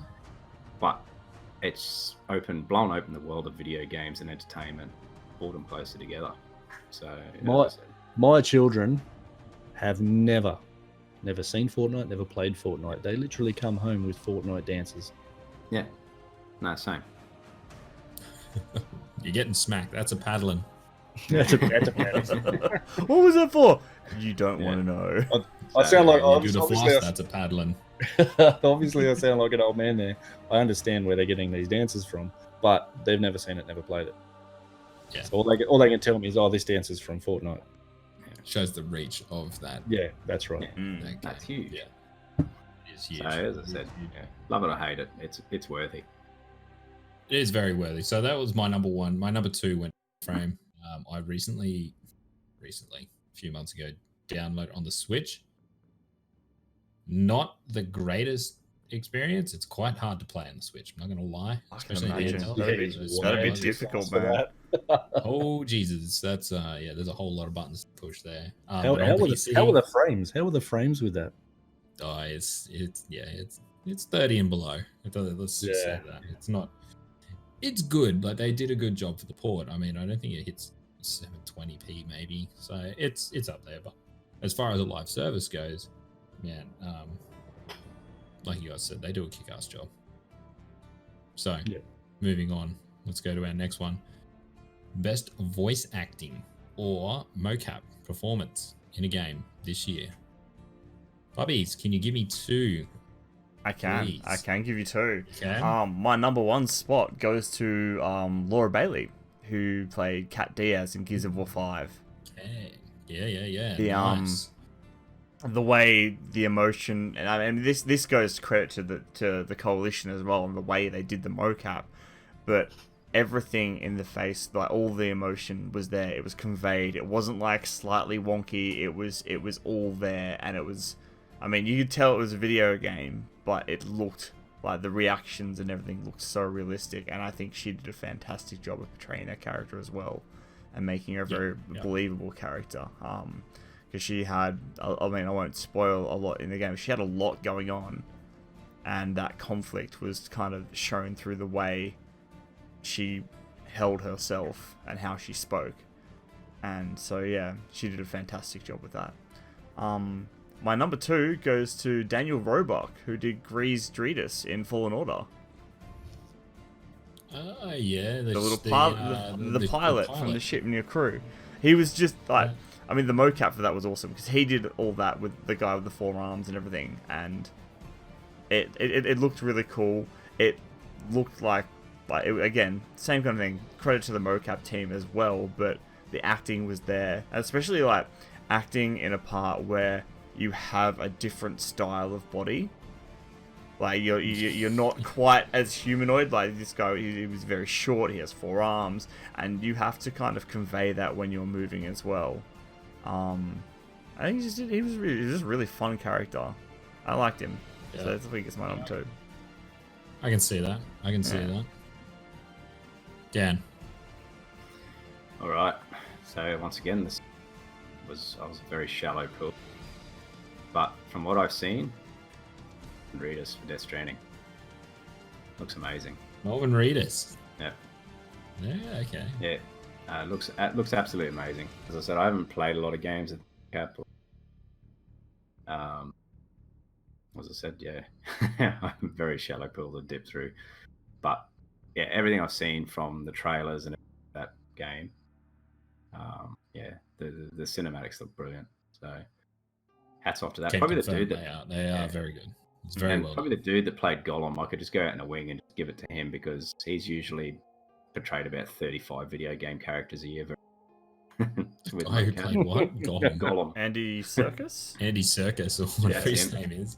Yeah, you just throw it out there. He's no doubt he's done about 40 performances this year. I bet you this is the year. The lad's a machine. He hasn't done any. He's just like, he took a year off. Just to stick it. Medical. Yeah. I know you're going to say my name. All right, so yeah, that's it for me. All right, I'm again, I've gone very shallow myself. They're both coming from Death Stranding, and I've just realised that I can't say a great deal about why because Dan hasn't played it yet. But I'm going with Tommy Earl Jenkins, top spot. For those that have played it, especially yourself, Gray, there's one part. He's my number one as well, man. Takes the cake. It's throughout the whole game, next to nothing. One part. Yeah. Holy fuck. How good was it? Holy fuck. Like the voice breaks, everything. Wow. Like I did not expect any deaths to come out of that character. And the other one was Margaret, it's either Qualley or Quayle, who was Mama. Yeah, okay, yeah, cool. Yeah. Again, you can't. It's very difficult for a. Yeah, I've got to be very careful. Don't you even fucking go anywhere near it. It's going to play it. Puppies is going to have to play it, and people who are listening are probably going to have to play this part. Hear me out. It's very difficult in a video game for a character to make me feel feelings. She did it. Yeah. That's all I can say. If you've played it, you know what I mean. If you haven't, go play it. You'll understand. I concur completely. My best voice acting motion was Tommy Earl Jenkins again. Like you said, he had a good role in the game leading up, but it wasn't much out of him. It was much more. He was more of a sub character with everyone else, and he was feeding the other characters. That's right. Yeah. But that part when he takes center stage, fuck, man, what a he took it and ran. He did. Yeah. Yeah, that it was. You can't, like you say, you can't say anything about it, but yeah, super well done. And yeah, so cool. I tweeted to him and said, like, mate, after I beat it, I said that was fucking unreal, and he hit me back. He's like, thanks, man. I was like, yes, fucking wow. Oh, you win. Good. Got some clout. Let's go. Yeah. Got him. My second one goes to Courtney Hope, who is the lead character out of Control. Yep. Plays Jesse Faden in Control, does a incredible job with kind of what she has to do in the game. She's kind of, I don't know, how do I say this without spoiling it? It's kind of like, think of like split personality syndrome she kind of has to deal with, and she does a really good job of it in the game, answering her own questions. Yeah, I can't say too much about it, but she does a really good job. Just before we move on, I did want to make a I haven't written it down here, so I forgot. I did want to make a mention as far as motion capture goes. Unfortunately, the game didn't convey it as well as it should have, but the motion capture from John Bernthal in Ghost Recon Breakpoint was unreal. Unfortunately, the voice acting didn't go great, or it wasn't edited great, and the animation was unfortunate. But the training he went through showed in a lot of it. Fair point. Yep. Next one, we are off on Dan. This is going to be big on you. You got to come in big here. Yep. Puppies, can you kick us off for best RPG of 2019? Outer Worlds. Hands down. Outer Worlds. Outer Worlds. I love Hands the absolute down, shit. Hands down. Right. Again, Okay. I still have a lot of the games that I still have to play from this year, but this is one of the ones that I played from this year. It was just beautiful. Yep. I had a lot of fun with it. I liked all the choices you had in building a character. There was so much diversity there in what you could do, and it really kind of helped you lean into this being this character and running that story how you wanted to run it, which is really cool. And I know there was story limitations there, and that's okay. But the way it's like, all right, here you go and do what you want, how you want to do it. And it was really cool. And I really, really enjoyed my time with it. That's all I got this time. Just one. Just the one? That's just right. the one. Oh, good. I'm waiting to play the rest from this year. So All Yeah, right. what have you got? So I've kind of tried to stick with more traditional RPG type games here rather than, like everything nowadays has an RPG element. So Sekiro didn't get a look in, unfortunately, because otherwise it would. But it just wasn't enough RPG in it. You didn't have stats, you didn't have this or that, or you just had a bit of gear shit you upgraded. So it got pushed to the side. So for me, and this was actually a big surprise one, when I bought this game, I wasn't expecting much out of it. But Code Vein, the anime Dark Souls waifu builder. Yeah. As I said, I picked it up on special. I wasn't expecting a lot out of it. Give it a bit of fun out of it.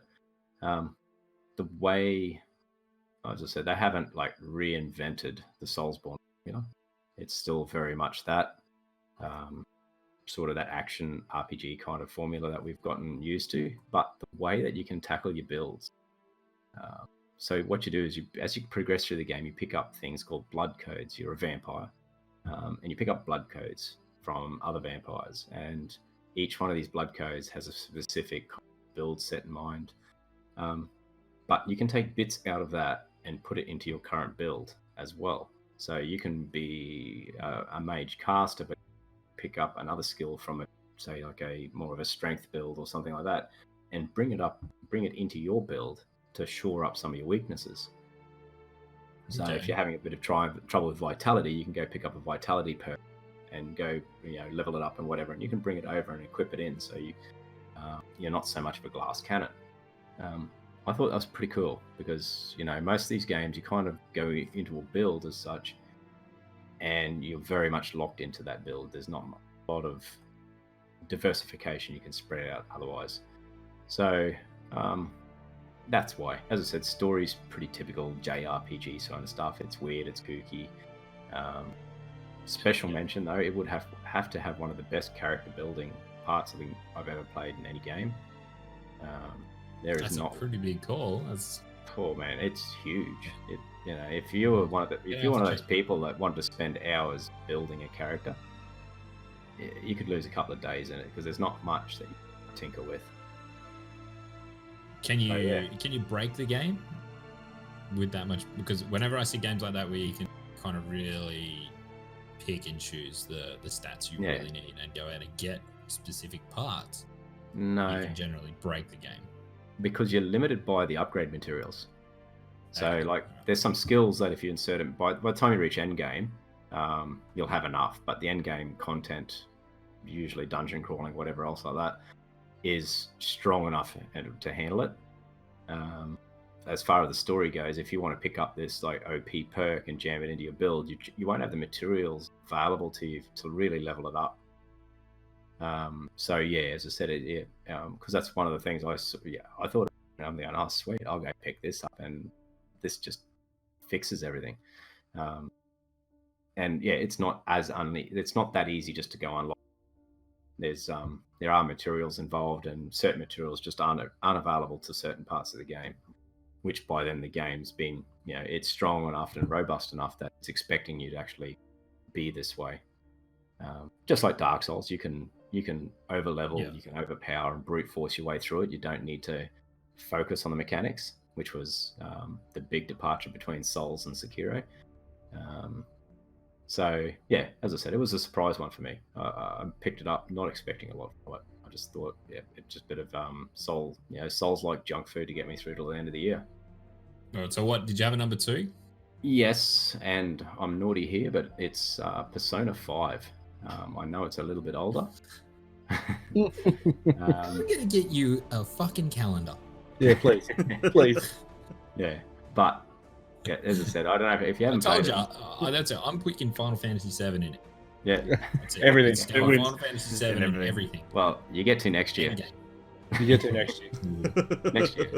It'll win every award next year. Don't worry about it. Once again, classic JRPG stuff, executed flawlessly.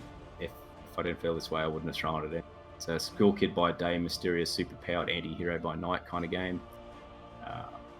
Really well, just got a good art style, well presented, and a good vibe to it. So, as I said, that's why it's there. So, All right, we'll let that slide then. Just this once. We'll give you a pass. Only if you squeeze Sekiro into another category somewhere.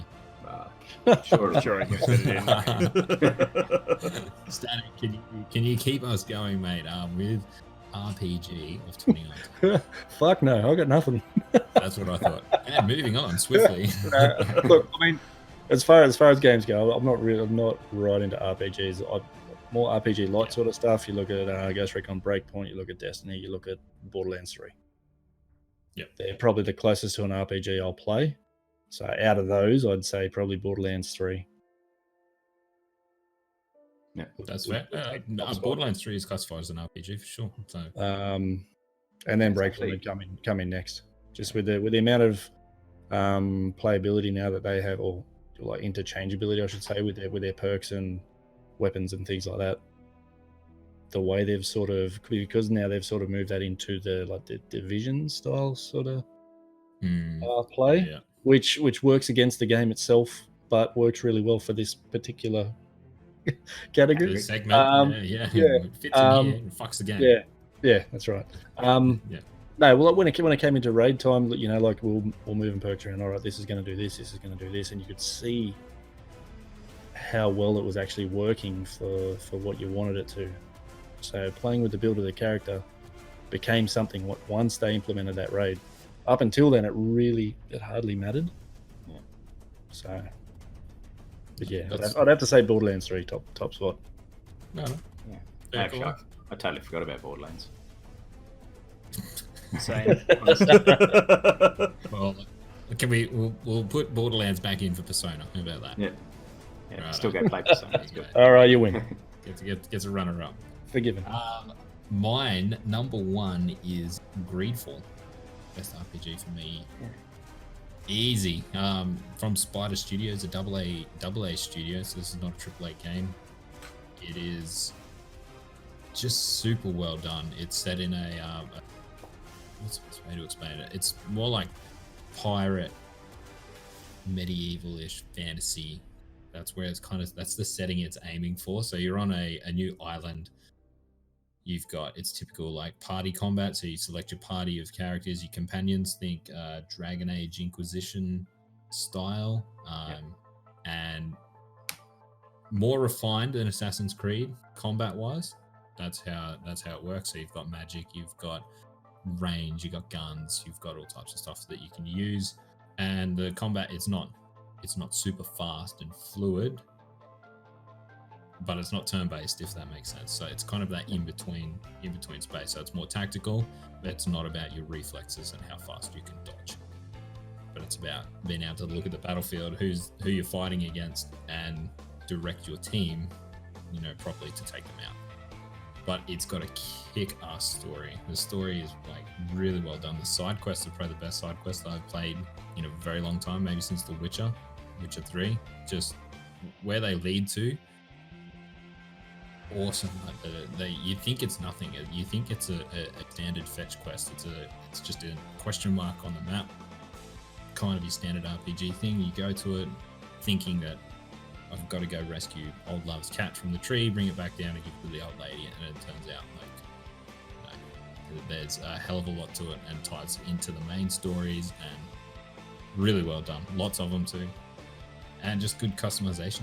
You're able to deck your party out however you want. The looks, powers, what you're running with, what you're equipped with. That's pretty much it. Great game, and not full price either. Came out half price, so excellent choice for me. Next one is The Outer Worlds for the same reasons. Puppies, listed off. Great game, great narrative to it.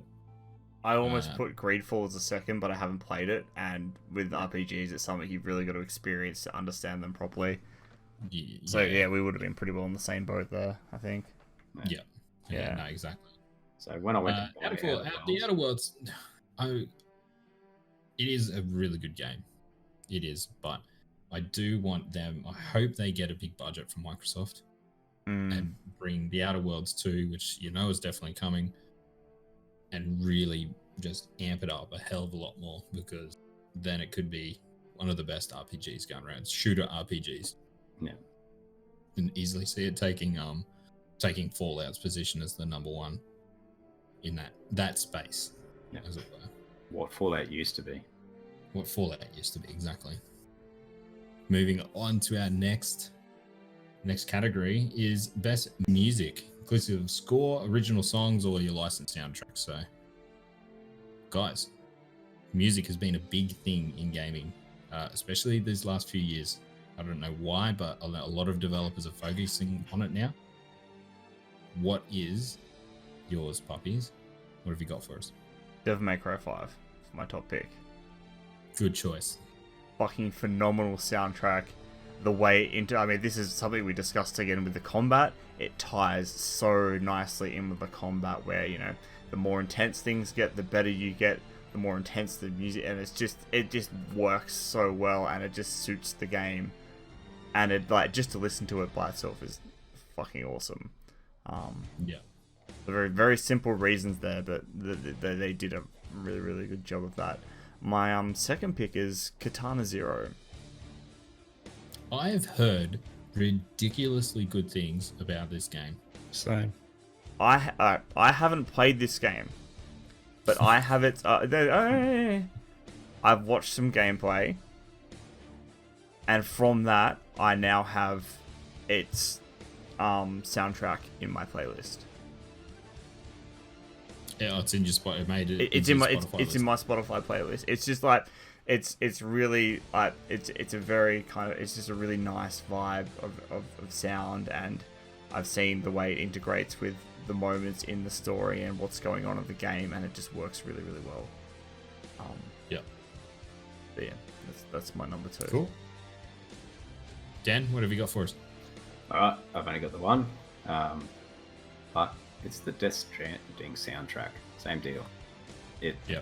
I just stumbled across it in Spotify. I put it on, and I just like it. It's just really lo-fi, chill sort of stuff, which generally I prefer heavier music. Like people yelling and banging on drums. They've got one good song on there if you're into the heavy stuff. Yeah. So, but as I said, I just threw it on, listen to it on a plane. It's brilliant. Yeah, so, apart from that, outside of video games, I don't listen to video game music much. So it did well to bust into that world for me. That is a pretty good recommendation then. Yeah, as I said, most of mine. Yeah, as I said, you got to be yelling and banging on drums pretty make it in my. Fair enough. Fair enough. Static, what have you got for us? What Dan said, and pretty much, I'm pretty sure what you're going to say. Yeah. Yep. Yeah. Death Stranding. Wow. It's not just the soundtrack; it's the way they implement it in game. Exactly. Yeah. Dan, you're going to find out. It's awesome. The way they implement their soundtrack is amazing. If you want to, you can literally just go into your menu, turn it on, and just be listening to music as you wander around. Or you can you can just play the game, and it'll kick in at certain times where you sort of obviously you've got like large expanses of land to cover, so it'll kick in while you're doing that. And it always, how does it work out and when to do it though? Because I have always happened in the most, perfect spot. Perfect moment, yeah. Yeah. Yeah. It's like, how does I don't know how they did it. I don't know how they did it either, but yeah, the way it was implemented was unreal. And my honorable mention is a stretch, but it's just Destiny in general. I've always loved Bungie's music. Bungie's musical scores for all of their games has always been unreal. Yeah. So I've put it down as Destiny 2 Shadowkeep because that was launched in 2019. Yeah. Just so that it is relevant, but it's all it encompasses it. Right. Not many Destiny players. I don't hear that original loading screen Destiny 1 music. Don't go. Oh, dude, I love that original one. Yeah. Mine, as you rightly picked, was Death Stranding for the exact same reasons that both of you said. That it's made it into my Spotify playlist as well. And Static, like you said, it just hits at the right moments, and it's just, I don't know how they picked the most perfect song to hit in those moments. I mean, BB's theme at the end. Oh. Holy Christ! Yep. It just smacks you so hard in the feels, and you're just like, fuck, man. Damn, this game's so good.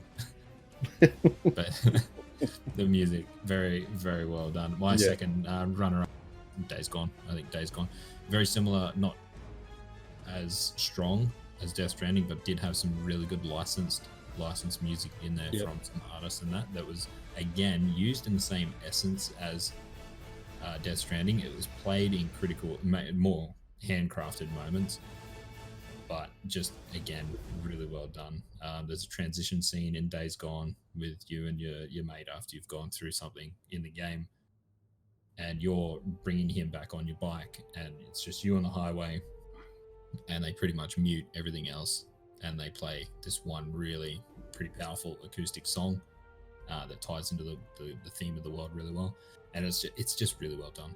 Like, yeah, you're just watching it play out, and you're just really enjoying the moment that it's in. But Death Stranding has 50 of those moments, so that's why it's my number one. I think it's going to be a lot of people's number one that is trying to pick music for Game of the Year. It's pretty hard to turn down that game in that department. I'm pretty sure it actually took at the Game Awards. It actually took that award, didn't it? It did. Yeah, won Best Music. Yeah, Won Best Music, Best Acting, Best Director, I think, or Direction. Yeah. Definitely picked up a few. All right, next up for us is our best FPS, first-person shooter of 2019. Now, it is a pretty big year, most years, for FPS games. I feel like, though, they're starting to kind of back away a little bit. They're not as dominant, I think, as what they used to be. Puppies, can you pick two? Do you have two? I do have FPS two, in games fact. of the year? What have you got? I do. My number one spot goes to Apex Legends.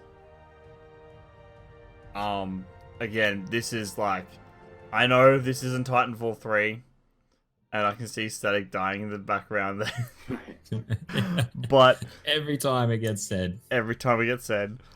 He's not the only one. But the way this game feels to play, the movement, the shooting, the way the guns respond, everything is just so on point. Like, the combat feels phenomenal. And there are lots of movement options, the different character classes which add different flair. And the weapons, are all things we know and love from Titanfall as well, which always helps. You get a bit of a, I remember this gun kind of moment. So yeah, that's why it gets my my number one. My second spot is Metro Exodus. I just really loved the way the weapons handled. I mean, Metro Exodus was a really good game in general. But because the weapons are kind of weird, because they're kind of like they've got that hand built kind of thing going on, and you can feel that. You can feel that when you play, and when the weapons start to degrade, you notice when like, I should have been hitting that, and it's off because you haven't cleaned your weapon in a while. And I swear it's not my aim at all. It's the weapon. I swear to God. Yeah.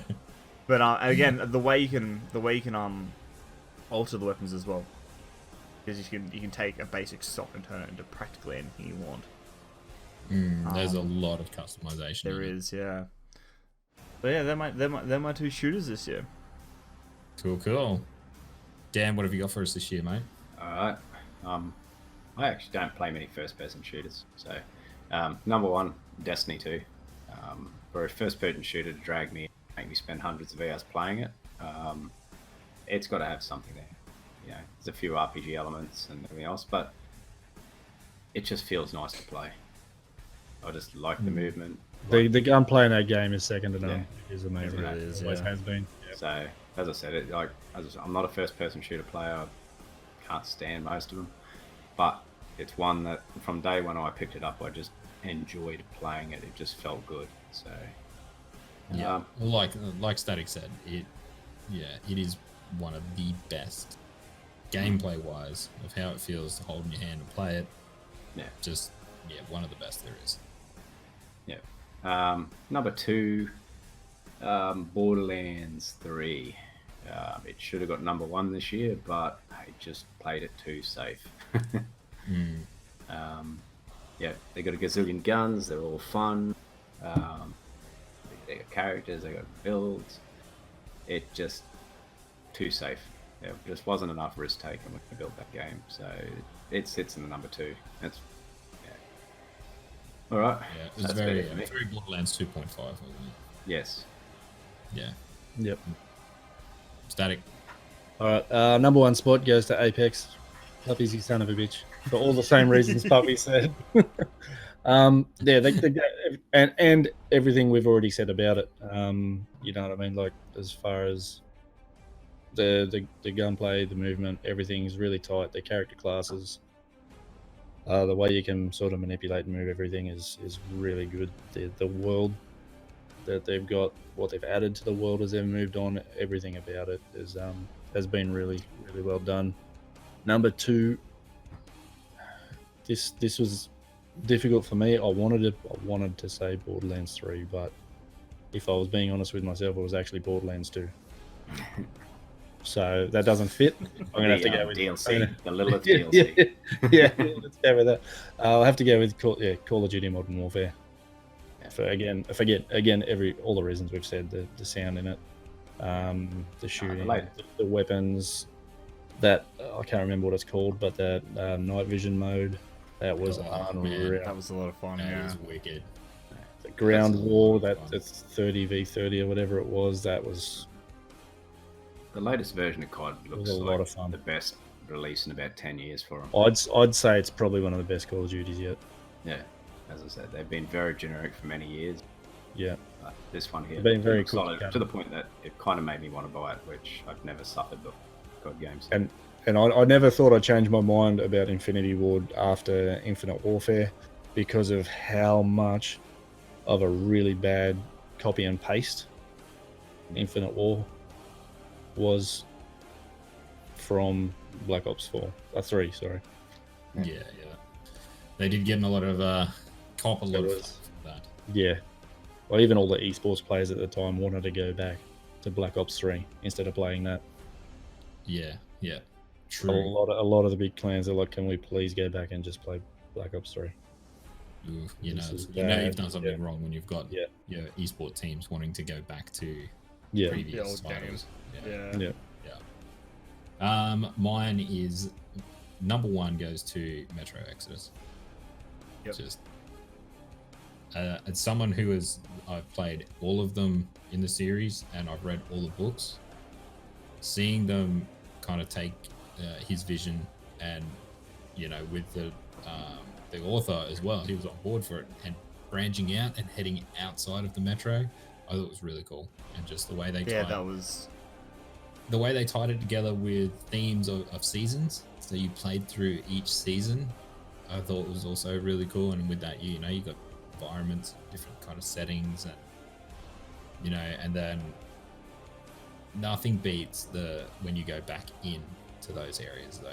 When you go back into those metro areas and you crack open the red flare and you're walking with that, it looks so good, this game, and it just sounds good.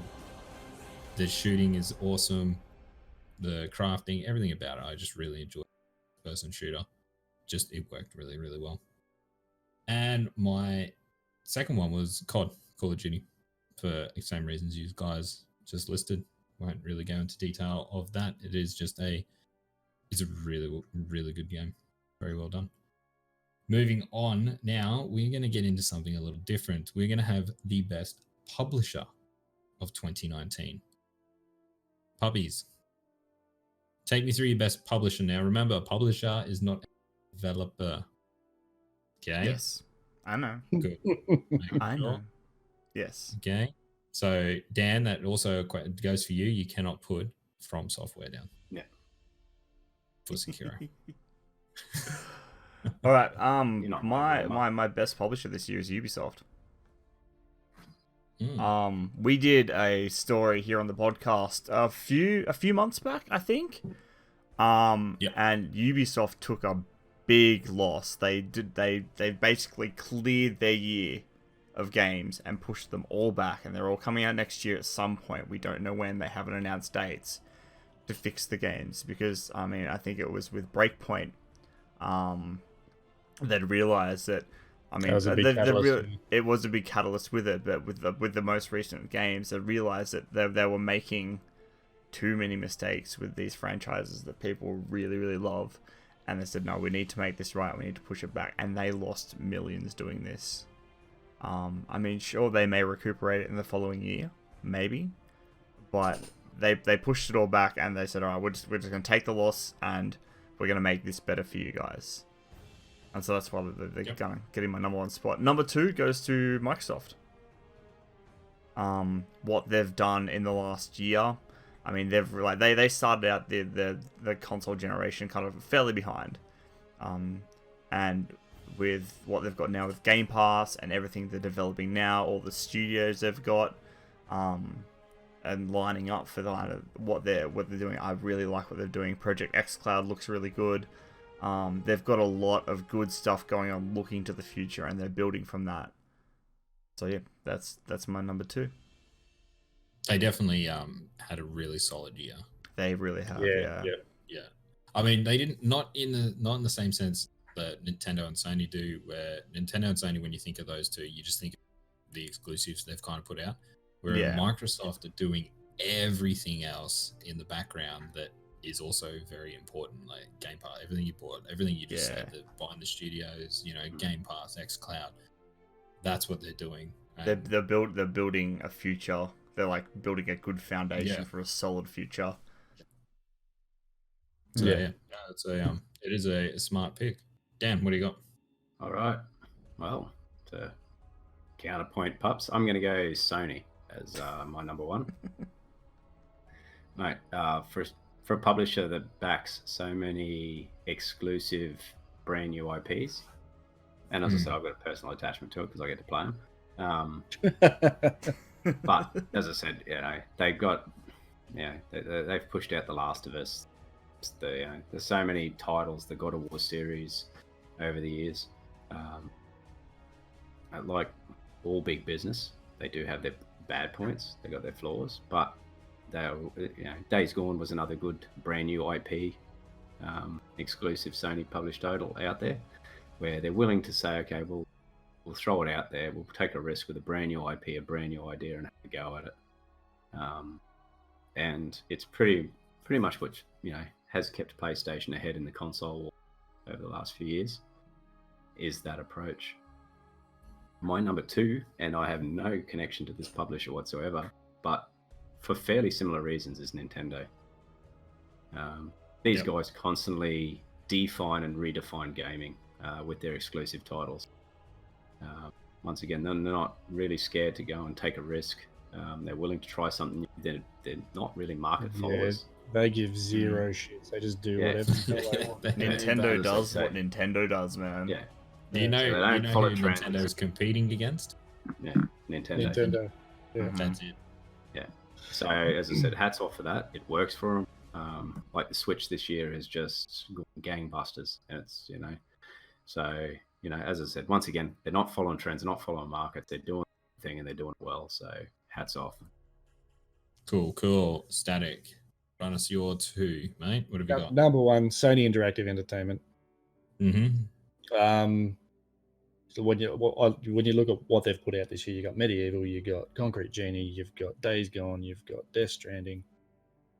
Yeah. Need I say more? Yeah. No.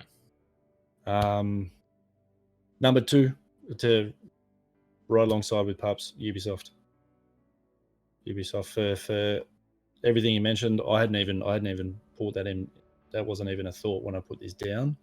It's more their what they've done with their existing games to keep them relevant. You look at Rainbow Six Siege. How old is that game now? It's still ridiculously relevant today. Like it is huge. It is huge, and they just keep backing it. They keep pumping it. Everybody loves it.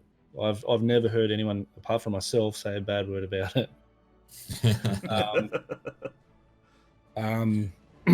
And then you look at what they've done with Breakpoint. It's not gone well. Yeah. So now they're pulling back. They're pulling the reins back, and that's on everything. It's not just that game. It's everything. So yeah, they're taking a massive hit, but they're doing it to make sure that they're good for the future. And this comes into the goodwill that we were talking about earlier. They want that goodwill. They've lost it. They've lost a fair bit of it with, especially with Breakpoint coming to the game, Division 2, slowly slipping away. So to do something like that is massive. It's massive for the gamers. Not so great for them, but hopefully in future it'll definitely work in their favor. Very much so. No, solid choices. I've gone with Best Publisher of 2019 as Capcom. Ooh. Funny enough. Yep. I think the turnaround that company has done, that it didn't start in 2019, but it has really developed fully into 2019, where people are actually seeing the results of what they've done. You go back 5 years ago, probably not even that, and they're churning out crappy Resident Evil games, shitty Monster World title games that are just stuck on the 3DS and whatnot, and now they fully changed it around. They released Resident Evil 7, then it moves into Monster Hunter World this year, and Resident Evil 2. Just super well done, and the games are awesome. And now they've announced Resident Evil 3, perfect. Devil May Cry, just really solid year. Yep. And second went to Sony for the same reasons you guys listed. There's not many other publishers out there that back people like Hideo Kojima and give him all that money to go and do a game about delivering parcels, packages to people. Like, could you imagine where all that went down with we want to give you money, what have you got for us? And he just gave him this vague pitch. Yeah, and yeah, cool. There you go. Yep. Take it. You want all of it? Yeah. Shut up and take my money. Yeah. But you can imagine if they went to another publisher, EA, whatever, especially EA, he would have probably got thrown out of the third story window. Yeah. Never to return. How can we get microtransactions in this? You can't. Yeah, that's Bye-bye. it. So, I mean, Sony, they kick a lot of goals with their first party games. They know what they're doing with it. Moving on, we're going to go now, similar to the one we just spoke about, different this time in that we're going to be discussing the best developer of 2019. So it opens it up a hell of a lot more. What have you got, lads? Talk to me. You're up first. 1 and 2, please. 1 and 2. First one, Respawn. Mm-hmm. Respawn have done phenomenal. They've released 2 excellent games this year, both in very different genres, and they've both done really, really well.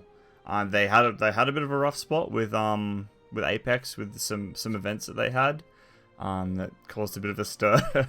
So some EA isms. So they had some EA isms, but as a whole, Respawn have done really, really well this year. My second was Number Capcom, because I thought it was a developer, not a publisher. I'm just gonna leave the fucking room now. So, so I don't really have a second now. But yeah, fair enough. I'll just Damn. Capcom did really well. Damn, what have you got? All right. Well, number 1's an easy one. From Software. These guys make the games they want to make. No There it is. compromises. So as I said, people, internet caught fire wanting easy modes. And he said, nah, get out. I think that's the thing I love about that game the most. Everybody wanted easy mode. They pretty much turned around and said, "Go fuck yourself." No, the game. Yeah, is that was so good. And that was a massive thing at the time with that. Yeah.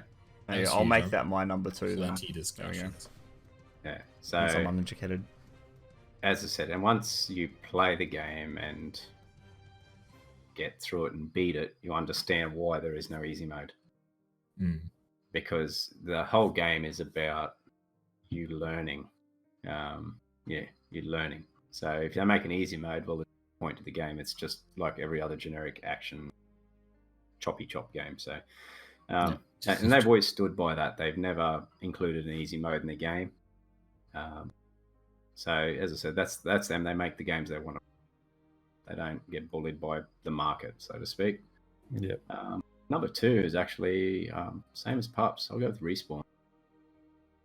As I said, to be able to throw out, for a developer to throw out 2 games in a year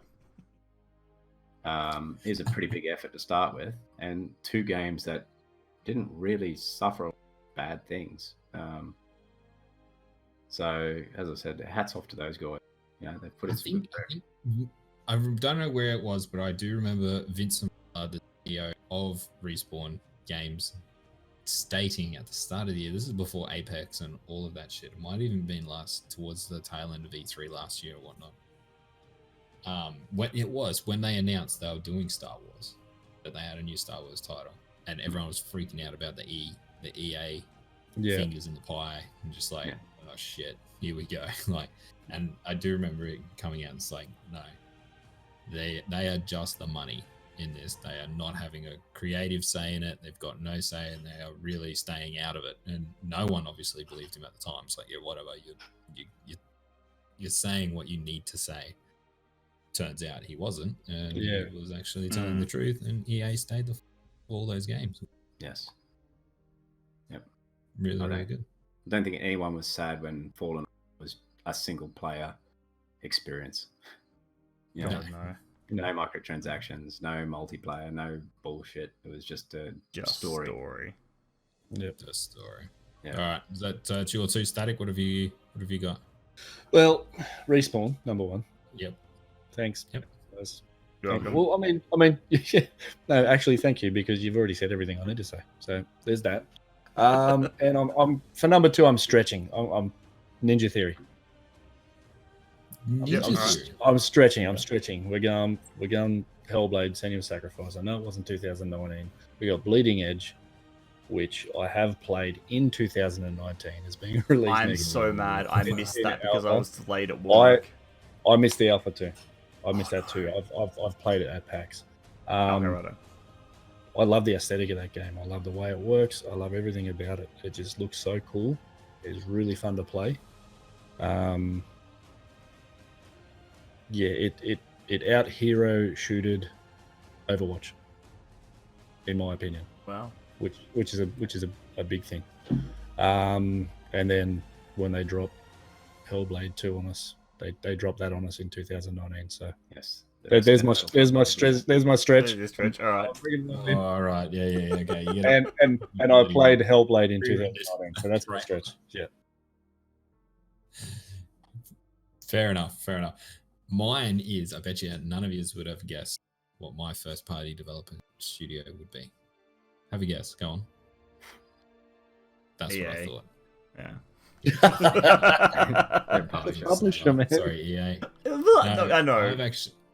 I've actually gone with Media Molecule for Dreams. I don't know if you guys have played that yet. You probably wouldn't have. No. I got into the early access beta with that. Months ago now, and slowly I've been tinkering away on the PS4 with it. It is just so insanely crazy what you can do in that thing.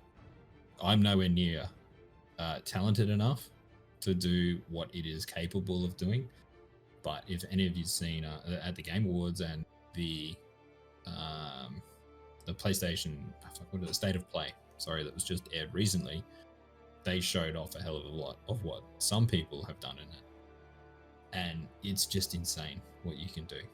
It really is crazy that a team is able to actually put that. You can build a game in a game and make it look like another game. Like, it's super hard to explain, but go have a look at some of the, go on YouTube and look at the fan-made game levels, the levels that have already been created. Will blow your mind what's in there. It is that good. I wish I was that talented and had that much time into it. I don't, but you do get to play these games because it's all on there. So you just go and select whatever you want to play. I played a remake of Metal Gear Solid 1. The complete first area. It was still a work in progress. He wanted to go through and eventually do the whole thing. It was insane. I couldn't believe it. Literally going back through and playing that game again in Dreams. was super nuts. cool. Yeah, yeah, real nuts. So that was mine. Second is Kojima Productions, because what a year they had getting that out, and not just for that. That studio is brand spanking new. Like they're still peeling the tape off their screens. For 4 years. Exactly. Is the time that it's taken them to build the company and put out Death Stranding. Yeah. That is ridiculous. If anyone has played the game, you gotta understand that is ridiculous.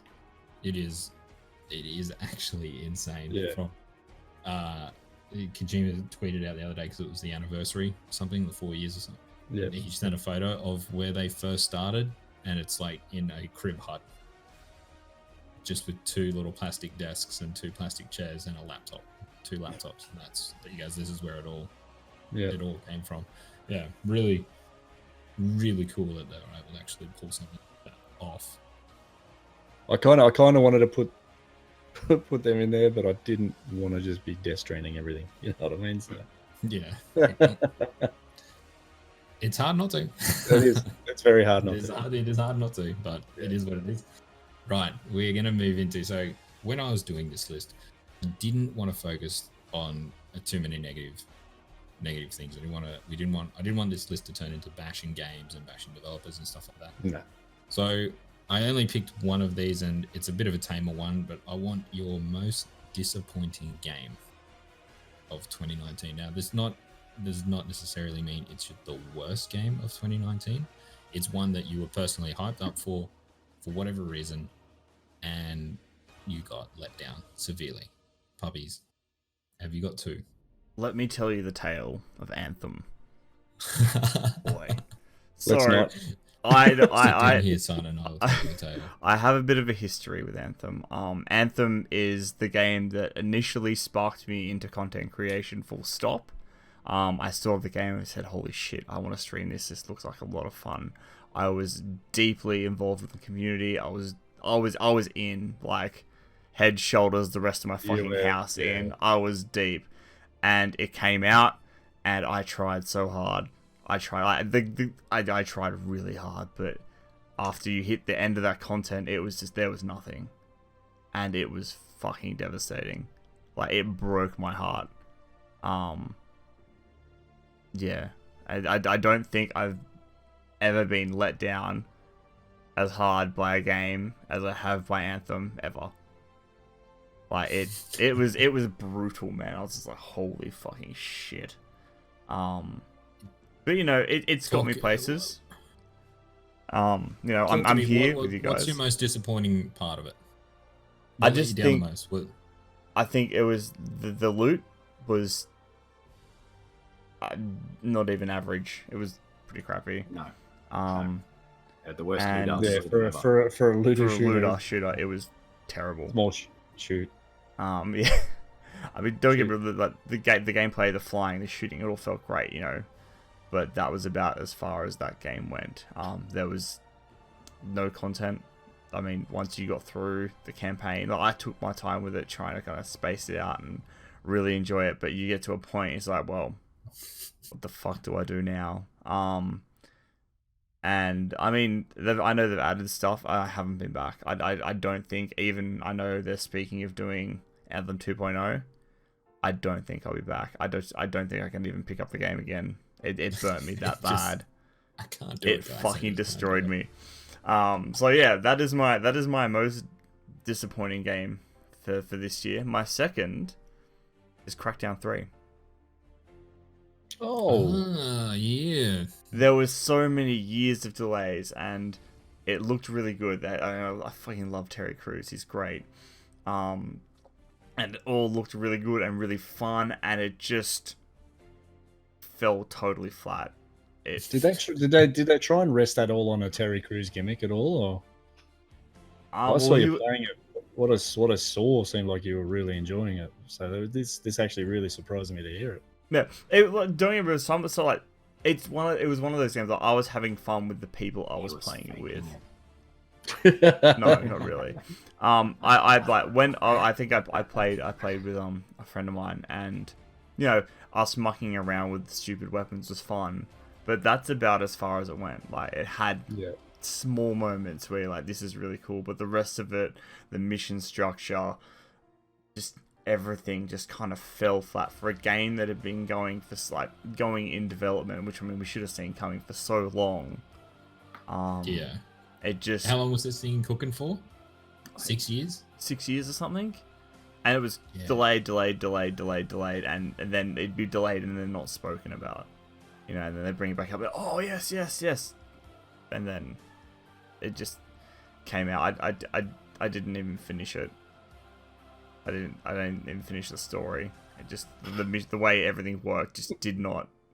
I can hear the heartbreak. Yeah, you could, can you? You can see it in his face. I hope it comes through in the audio as well. Like, see, you know, The Simpsons, where he's like, and this is where you see his heart break. Yeah. Yeah. Sad face. Yeah, so I've had a rough year with games, but they were probably the biggest two that have kind of left my heart in tiny little pieces. Dan, Well, that's good. talk to us. In that sad story there. Wipes tear away. Damn. Yeah. I need someone to distract them while I cry. It's all right. You get the Academy Award, mate. You won it. Dan, So what for have me, what have the you got? most disappointing game for the year was Fallout 76. I loved Fallout 3. I loved Fallout New Vegas. Wasn't so in love with Fallout 4. And then they gave us this. And not only did they give us that fucking dumpster fire of a game, then they proceeded to treat all their fans like utter trash. It hasn't stopped. Yeah, I know, they just keep It's giving. still going.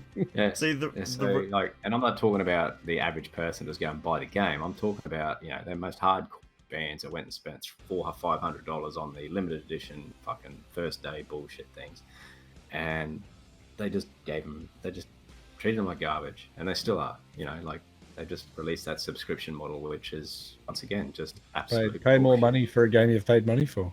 So, as I For it to said, not break only more. was the game bad, the game broken, it should have been held back.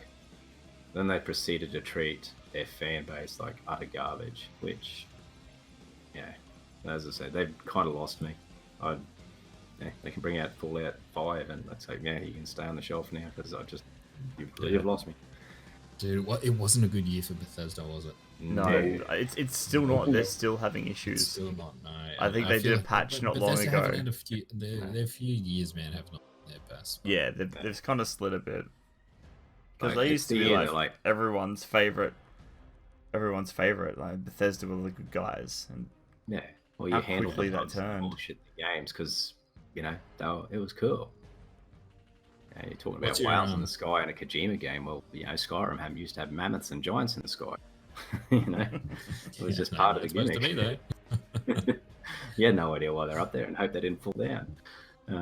Yeah, honestly, just remembering that fucking man, Bethesda back then, golden child. Hey, they're the only publisher, the only developer that could get away with a memory leak in their game on the PlayStation 3 that pretty much caused your game to crash once you hit a certain point and not patch it for fucking ages. No. Just let It roll. was cute. It was a gimmick. You know, it was Yeah, like, it was. Yeah, and they're just like, oh, it's all You right. fall through the it's map. not a bug, it's a Yeah. feature. Yeah, play It through happens- the game yeah, well, faster. Yeah, it happens to everyone. It's a feature, right? Hey, so give all what? your NPCs just one line. You know, every guard in the game used to be an adventurer until they took an arrow. That's right. 1,000 memes. But as I said, because they had that goodwill and everything, but yeah, they burnt that shit away. They've torched that to the ground. What's your number 2, mate? Number 2 for me was Anthem. And a little bit different from Puppies U. It's come from BioWare, the company that gave us Mass Effect. Not Mass Effect Andromeda. Should have seen it coming. But Mass Effect, where we had this beautiful storyline. It was multipath. There was, it was everything you wanted. You know, Dragon Age. Everything. This, and then they gave us this, which had, you know, the looter shooter mechanics not been up to par, but we've actually gotten an unreal storyline. It may have been forgiven. But coming from a company who's such a whose background was so rich in storytelling and the multi-branching storytelling sort of design that they did, to get the story that we did was terrible. Terrible. They've worked hard in trying to fix it, but same as pubs. It become a generic looter shooter that was fun to play. You could fly around, you could shoot shit. It was fun. Those mechanics were good, but there was no loot. There was no story. So not much to keep you people can't there. polish a turd. It's still a turd. You can still and fly it was, like Iron Man, though. And as I Yeah, said, you it was still. They shouldn't have released it. They lied to us. It was broken. It was unfinished. They shouldn't have released it. It should have been held back. So there's that as well. There was a lot of lies. Just trying to get the game out and make money out of it, which not really BioWare's fault, but we can pin that on the evil empire. But yeah, so for me, but they were the most two disappointing. Insert ominous music. It was mainly how they were handled. Games can be broke. They can come out kind of bad. We just spoke about, like the Skyrim and all that sort of stuff, and they can kind of get their way through. Diablo 3 released pretty bad, and Blizzard fixed it. But 12 months on, this game's still kind of where it was. Nothing much changed. So no, yeah, and it's that's actually me. probably it's had more people leave the damn studio than try and stay on and fix it. Yeah. Static, give me your two most disappointing titles, and if you can put it into the narrative puppies, bonus points. Well, I missed something there. You cut out. What am I doing? Fuck puppies. Is that it? Well, you can if you want. I mean, we've known each other a while, man. Yeah. Anything could happen after a couple of drinks. Fallout 76. Hot topic. This is straight Bethesda. Both of these. Fallout 76. Jesus fucking Christ. Serious. I was at the Sydney showcase for E3 when this was announced. The whole it was like a small theater, but everybody in that theater was on their feet when it was announced to be multiplayer. Everyone was on their feet cheering. Oh man, for something to create this, this is gonna be good. And then Fallout 76 came out. The end. They ain't cheering anymore. The end. Dan said everything that needs to be said about it. If an empty game wasn't enough, treating the people that spent good money on that game the way they have and the way they're continuing to do, that's bad. That is bad. And number 2, Wolfenstein Youngblood. Yeah. It was close on my list as well. It sounded so much fun, didn't it? It had so much potential and it just went nowhere.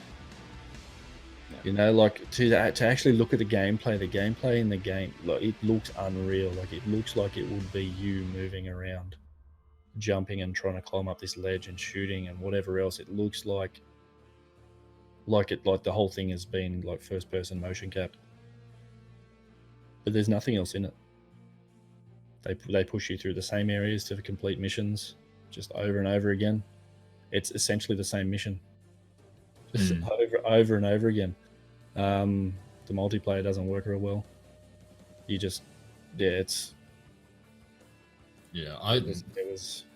didn't make my list, but I was disappointed. I was going to get it, but I wanted to see how it would review because I wasn't too.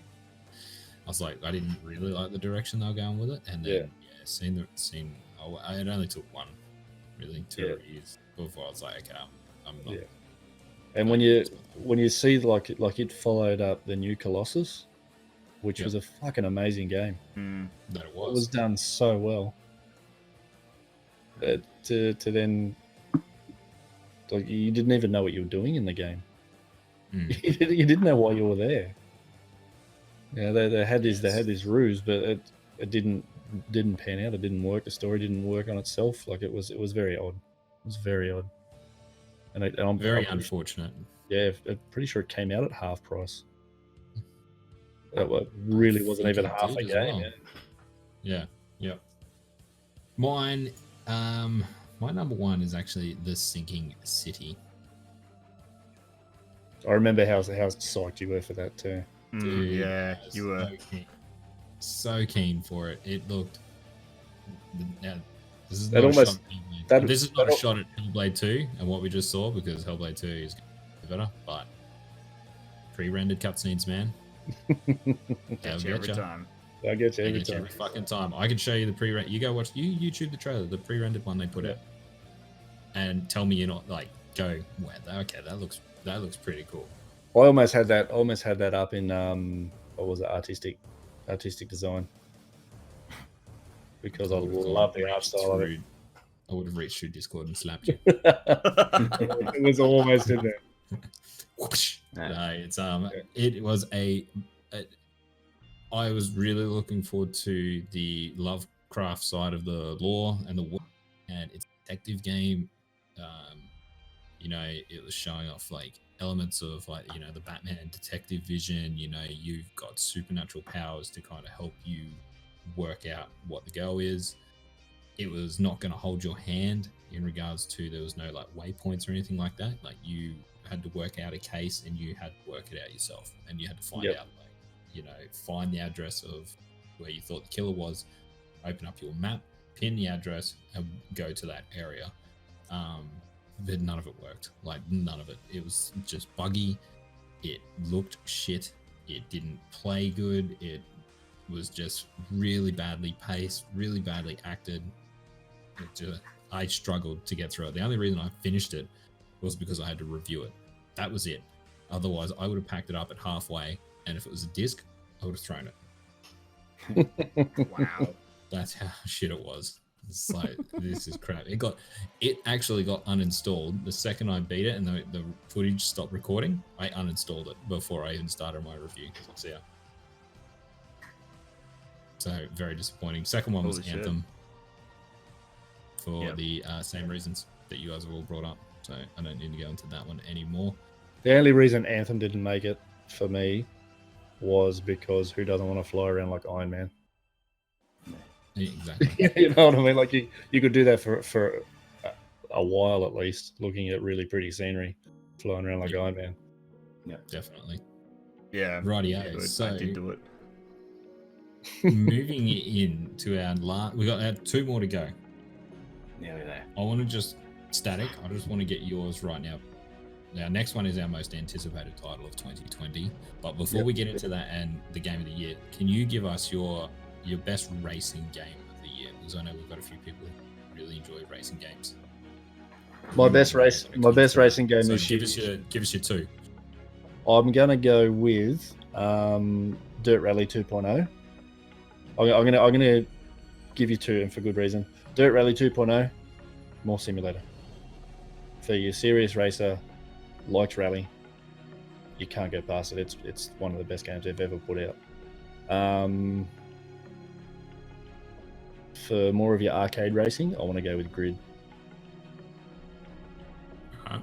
But I don't know. There's almost a crossover there with. There's a real sort of realistic feel to the way the physics work with the cars, but it's still really arcadey. So yeah, fair enough. It just beats. I've not actually played Need for Speed Heat. It looked much the same as Grid. And Need for Speed yes. did. I played Need for Speed. I didn't like it, but I think that, again, for the reasons I think you would like it though. Yeah, that's right. Yeah. Like I remember listening to that. You didn't really like it because it's not Need for Speed, and I agree with that. Like it's not a speed game. You know what I mean? Like a Need for Speed game is over the top. You need all those quirky things with your car. Yeah. Where these games now, they're kind of bridging that gap between the arcade and the more simulator style. Yeah, no, yeah. I have a feeling that you'd like Heat a lot more than I did. You should probably give it a look at some point and let me know how you go. Yeah. Yep. Cool. All right. Thank you for that one. we're going to go into our most anticipated title of 2020. This is very open. There is a lot of games coming out next year, and actually a couple of new consoles that we know a few new games that are coming to. Puppies, can you quickly give us your top 2 best games you're looking for in 2020? All right, so I'm gonna start my second one first. Hellblade 2. Okay. I mean, it's that again. We've mentioned it. I've been listening to this trailer over and over and over and over again. I mean, I'm done. Just give it to me. I don't care. My big one that I'm most excited for is Dying Light 2. I've heard a lot of promising things. I've discussed this before. They're looking at really changing the way storytelling is done in a game, and I'm down for it. I love the first one as well. I'm really excited to see where this goes. Dude, the first one was so good. So good. I wish it sold a shit ton more than what it did. And it's about to sell another. I'm 100% with you that it's right there. Yep. I'm right there for number 2. You Dan, should what see have you this got? list of games I got, dudes. I can imagine. Dan, what have you got, dude? Man, this was pretty hard. There's a lot of good shit coming out next year, but Last of Us 2 takes top of the list for me. Mm-hmm. Absolutely adored the first game. One of the best stories in a game I've played. Can't wait to see where they take it. Everything I've seen has just got me more excited, more amped for it. And number 2 is the Final Fantasy VII remake. One of my favorite RPGs of all time. Yep. Getting a big birthday. So I'm excited for that. I played it on release. I haven't played it since, so it's going to be a big nostalgia trip. So they're the 2 biggies. I think I replay that. I've beaten it a ridiculous amount of times. I've beaten 7. So I think my first playthrough, I think I put in 160 something hours, which pretty massive back in 1997 or wherever it was. 4 discs long. 4 discs long. Huge amount. There's only one thing in the game I beat. It's that big bad green thing that lived under the ocean. Emerald Weapon. I just couldn't get past its insta-wipe mechanic. That's for another cast. It just cheated me. I had all my materials set up that they could kill me. I could resurrect, but it just cheated. Maybe. So that's the only thing. So I spent a ton of time in that game. Love the story, love the character. Can't wait. That's cool. It's going to be interesting to see where they take that, because. But man, obviously we're not leaving Midgard. That is only disc 1 of the old game, so who knows what they're. Obviously, we're getting a hell of a lot more content. I'm very excited for that. Static, slap me with your 2 good games, mate. What are you most? This list was written before the Game Awards, so we've got Hellblade 2. So there's gonna. Yes, that's right. That's right. What I've got written here is I don't know the order. I'll put Watch Dogs first. Watch Dogs Legion. Whenever that comes out, it was slated for next year. I don't know if it's going to now that they've sort of pushed everything back. I don't expect it to be the greatest game out. I just really enjoyed my time with the Watch Dogs games that I have played, which is a very unpopular opinion, and I don't care. I'm really looking forward to this to see if they can implement what they're trying to do. If they can pull it off, that's going to be amazing. If they don't, it's going to be a flop. So for me, it's most anticipated in that regard. I'm really hoping they pull it off and it works really well. So for those who for those who are listening and not about that, you're talking about the crazy idea that you can play as anybody NPC in the game. You can literally take over, play as anyone. Yep. Yeah. Your agency. That is nutty ambitious. I've never heard of that ever been even attempted before. Yeah, I'm really hoping they pull it off.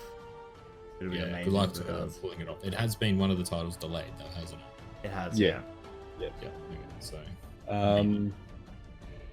And the next one, it was a very obvious. You'll see now why it's a very close call here for me. Cyberpunk 2077. It honestly, until you guys were talking more about it, I started following it, like really following it and getting into it. It wasn't even on my radar. I really gave no shits about it. Now I'm all in with it.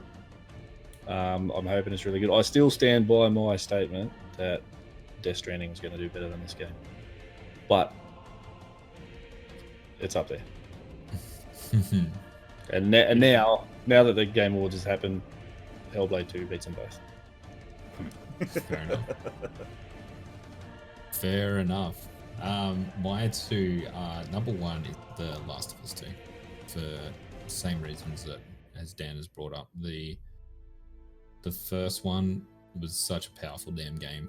Playing that through, very different and similar to Death Stranding, as in it had a very strong story, but it also had a very heavy focus on very brutal and violent combat. And I think this one is just going to go and take that and go again, and make it even more brutal and even more real and stuff like that. So Naughty Dog every time have set a new bar in gaming when they release a game. They are just that gifted at what they do. Last of Us 2, I don't see being any different. See how it goes. Second one, very much same as Puppies, Dying Light 2. Can't wait for that. For the same reasons Puppies has gone through, it is just a really cool game. I'm loving I love the parkour, So good, man. the zombies, man. You have one of those guys chase you at nighttime. Yeah, It is freaky. Yeah, the you first one. panic hard. Oh shit! You Shit is panic dying. like Oh my god, it's crazy. after me. Yeah, Also, remember it is that kind of that trippy sequence at the end too, of the first one. We can't say anything. Let's play it. I'm static my plan. Yeah. It's on my list. The trippy My list sequence of at the end was really cool. I do remember it. Remember it. Yeah. That's also why I'm interested in the second one. Yeah, same. Find out. Ah. Yeah. Rightio.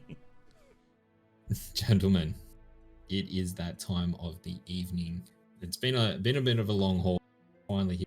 Game of the Year 2019. No doubt a lot of these that we are going to come up with might have been repeats of games we've already spoken about, but try and give us a new take on why you think it was your ultimate game of the year.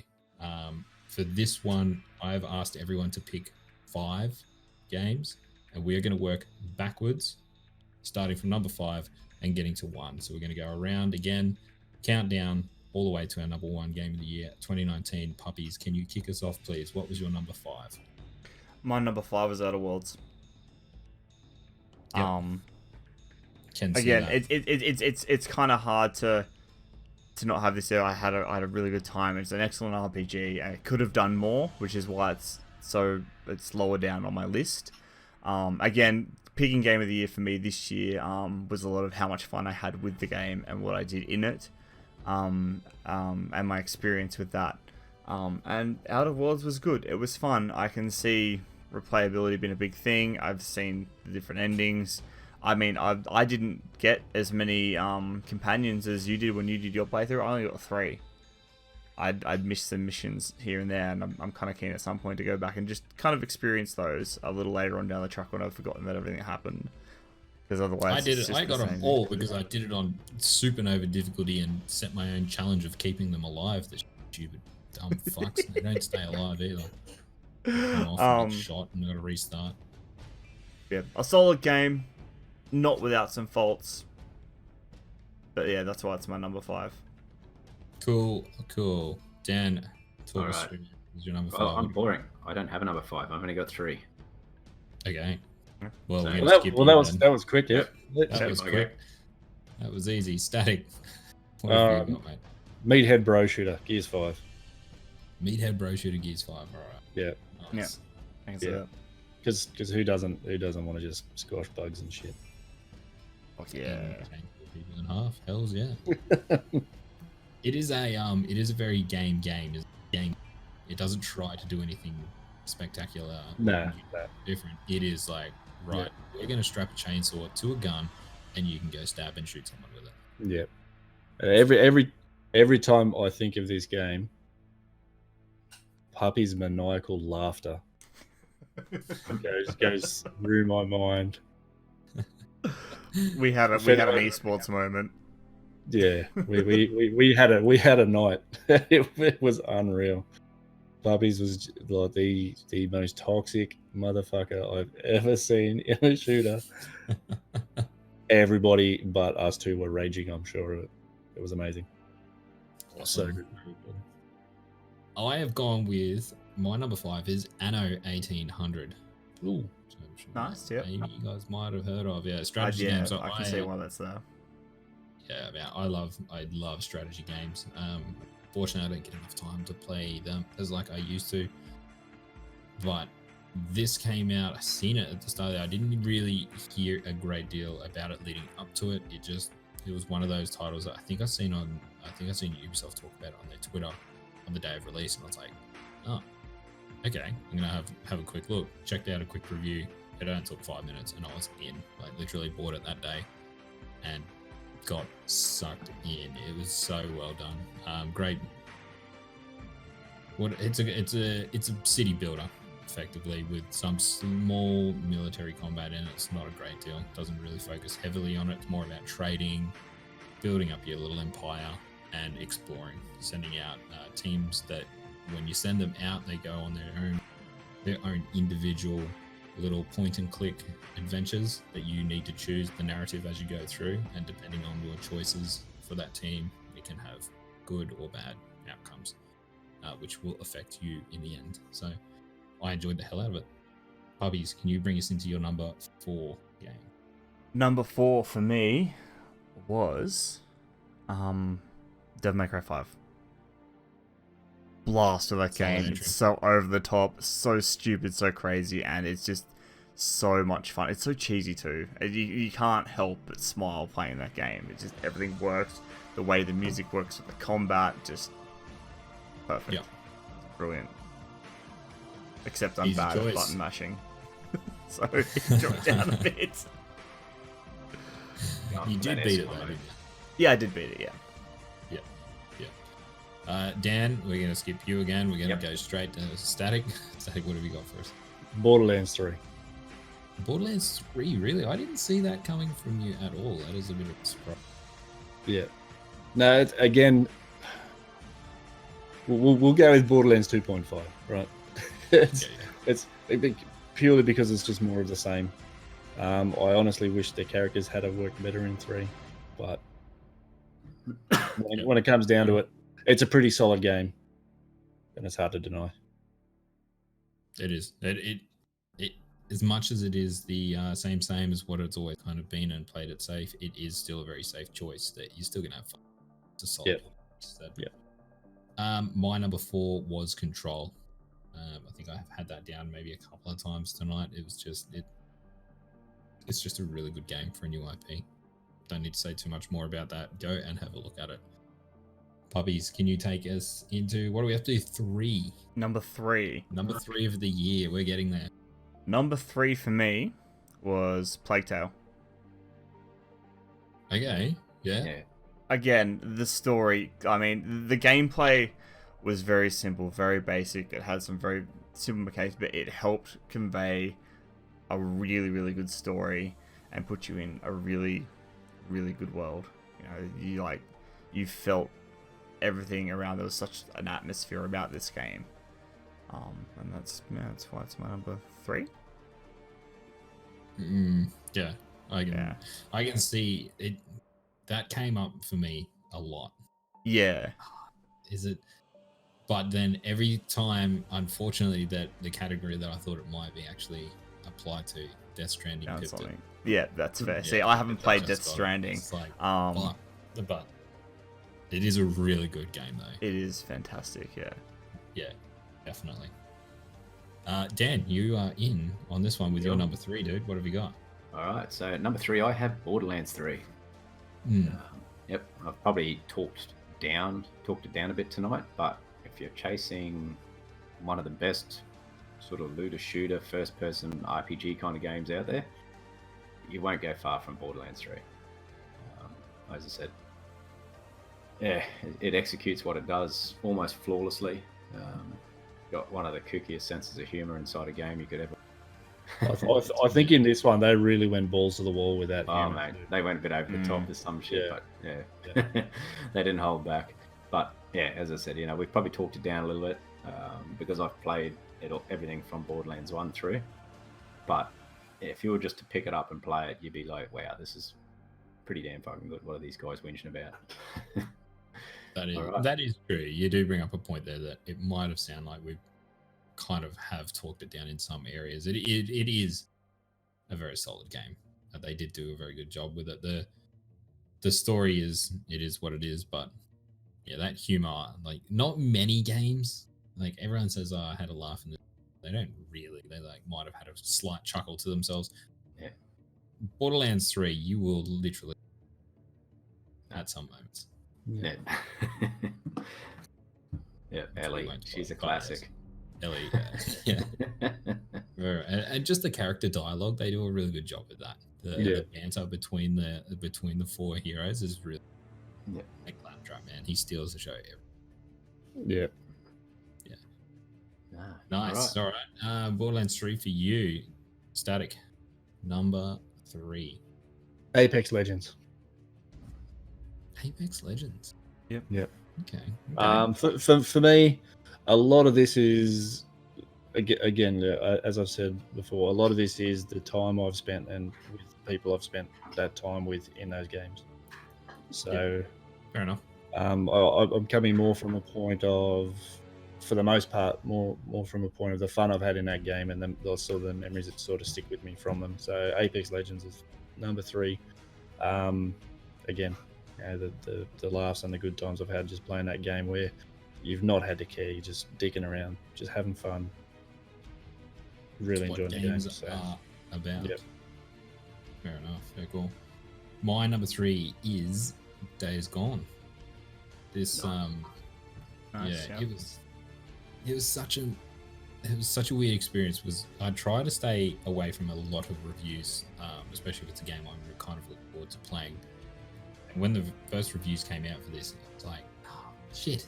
It's like, I can't believe damn it, this game looks so good, and they've kind of stuffed it. They've botched it. I had my copy pre-ordered anyway. I get it. And I was like, am I playing the same game as what all these other people reviewed as? Like, I don't understand. And talking to people about it, they were having the same conversation. It was like, wait, you're enjoying this a lot too? I'm like, yeah, I'm enjoying it a hell of a lot. Well, so I just found it to be really, really well done in a lot of areas. The shooting felt sweet. The crafting, making you actually, especially the starting section of the game, you really do have to struggle against the zombies, the freakers, whatever they want to call them, and you've got to find your crafting components, and you've got to find the bits for your bike, and you've got to get the fuel. So there's a lot of tension that can add up. And then the game, when you start to get a little comfortable with it, the game hits you with its hordes, which I've never seen in a game before. These things in this game are like living entities. So they're designed to kind of roam around the map on their own accord. They have their own AI. So they work really, really well. And you can get some pretty cool moments. The standout one for me was doing a side mission for something, driving along the road, your bike splutters out of fuel, and it's set in Oregon, so there's heaps of big tall ass trees and like dense forest, and it looks really, really nice. You go to a little outpost, I'm trying to get fuel from somewhere, you kill a zombie, next minute you've got 3 zombies running at you, 10 zombies running at you, then the hordes are there, and it's like hundreds of these zombies on screen at once sprinting at you, and it is terrifying. You like put the bloody stuff down that you're trying to carry and then run like hell, and then you get to your bike and you realize I got no fuel. Dead. It's like, fuck. Yeah, this is simple moments like that. Yeah, this is really on my list to play now. Yeah, Sure. it is super, and just with the ending, with what they do, awesome. Puppies, bring us into your number 2 pick of Numero 2019. two. This one was hard. I I have had a lot of back and forth with this one. Again, I base a lot of these in enjoyment in the game. I also try to recognize some of the technical stuff that goes behind it. But my number 2 is Fallen Order. I had an incredible time with that game. I loved the world. I mean, big Star Wars fan. I loved the world. Just being able to go in and be a Jedi and beat people up with lightsabers and use the Force in really cool ways and just explore the world, and the characters were really good. The only thing that fell short for me was the combat. It was just that little bit clunky, and it made things difficult. I found myself kind of being halfway stuck through an animation, which left me like vulnerable, or it would hit me up against something and cancel that animation, and it would mean me missing a heal in a crucial moment when I thought I had time. So it was just, and I mean, Respawn, for the first time they've done this style of game, did an incredible job. It was just short for me though on those few little points, but aside from that, the world, I mean, again, Star Wars is a big part of that, but like the sound, the design, everything was really good. Just the combat let it down slightly for me, and that's why it's sitting at number 2. Nearly made number 1 though. Solid choice. I thought we would have seen Star Wars tonight, sprinkled throughout some of these categories, but I had other games there that I was like, you know, this did this a little better, or I want to recognize that game for reasons, because they need to be recognized. And they do. Dan, number 2, mate, what do you have? All right, so I've got something that no one. It's Code Vein.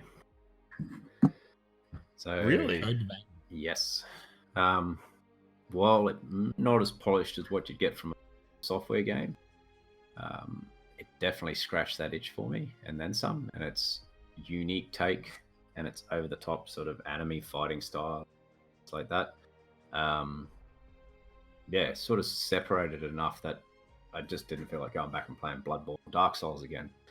As I said, if you don't like that anime style game, that it's over the top, fucking flashy graphics and all that sort of stuff, the combat won't gel with you. Combat's probably not as tight as like a good From Software game, which, you know, can be a little bit frustrating. Just some of the design mechanics, especially with bosses, it makes it hard to fight them, because not by, you know, what I'm saying about a From Software game, the reason why you die is it's your fault. This one here, like, the boss doesn't have a tell, or doesn't have, it just does it. You know, there's sort of certain things that make or break this kind of game and this kind of combat. So yeah, as I said, that's its weak points in those. Some of the boss battles were either pitifully easy or kind of really hard, because redonkulously hard. Yeah, because it's just by design. They weren't like just a tough boss fight where you go, I learned his tricks and beat him. It was just a tough boss fight because you're just basically rolling and spamming and just trying to survive. That's very weird to come from a FromSoft game. Yeah. So as I said, there was a sort of bit of hit and miss, especially around their boss design, which, you know, for me kind of holds it back from being up there with where else in the world. Like I've said before, the character creation, and you're pretty much fairly unique. I haven't played a game where I've been able to do this kind of building style before. Usually it's always stat manipulation and a bit of min-maxing with your gear. Being able to port skills in and around different classes was a nifty little idea. And nice. Sort of makes you want to go out and you've got to go find some NPCs and bits and pieces to be able to collect these classes as well, because you want the skills and whatever else embedded in them, which then also unlocks more. So as I said, the story itself's standard Japanese RPG stuff. It's weird, it's different, a bit kooky. So overall, that's my number 2. Very solid choice, man. It does sound like you and it got received really well though. the game Yeah. overall. Yeah, I've heard So, nothing but good things about you it can- so far. Yeah, so. you can see why it has definitely made your number 2. Static.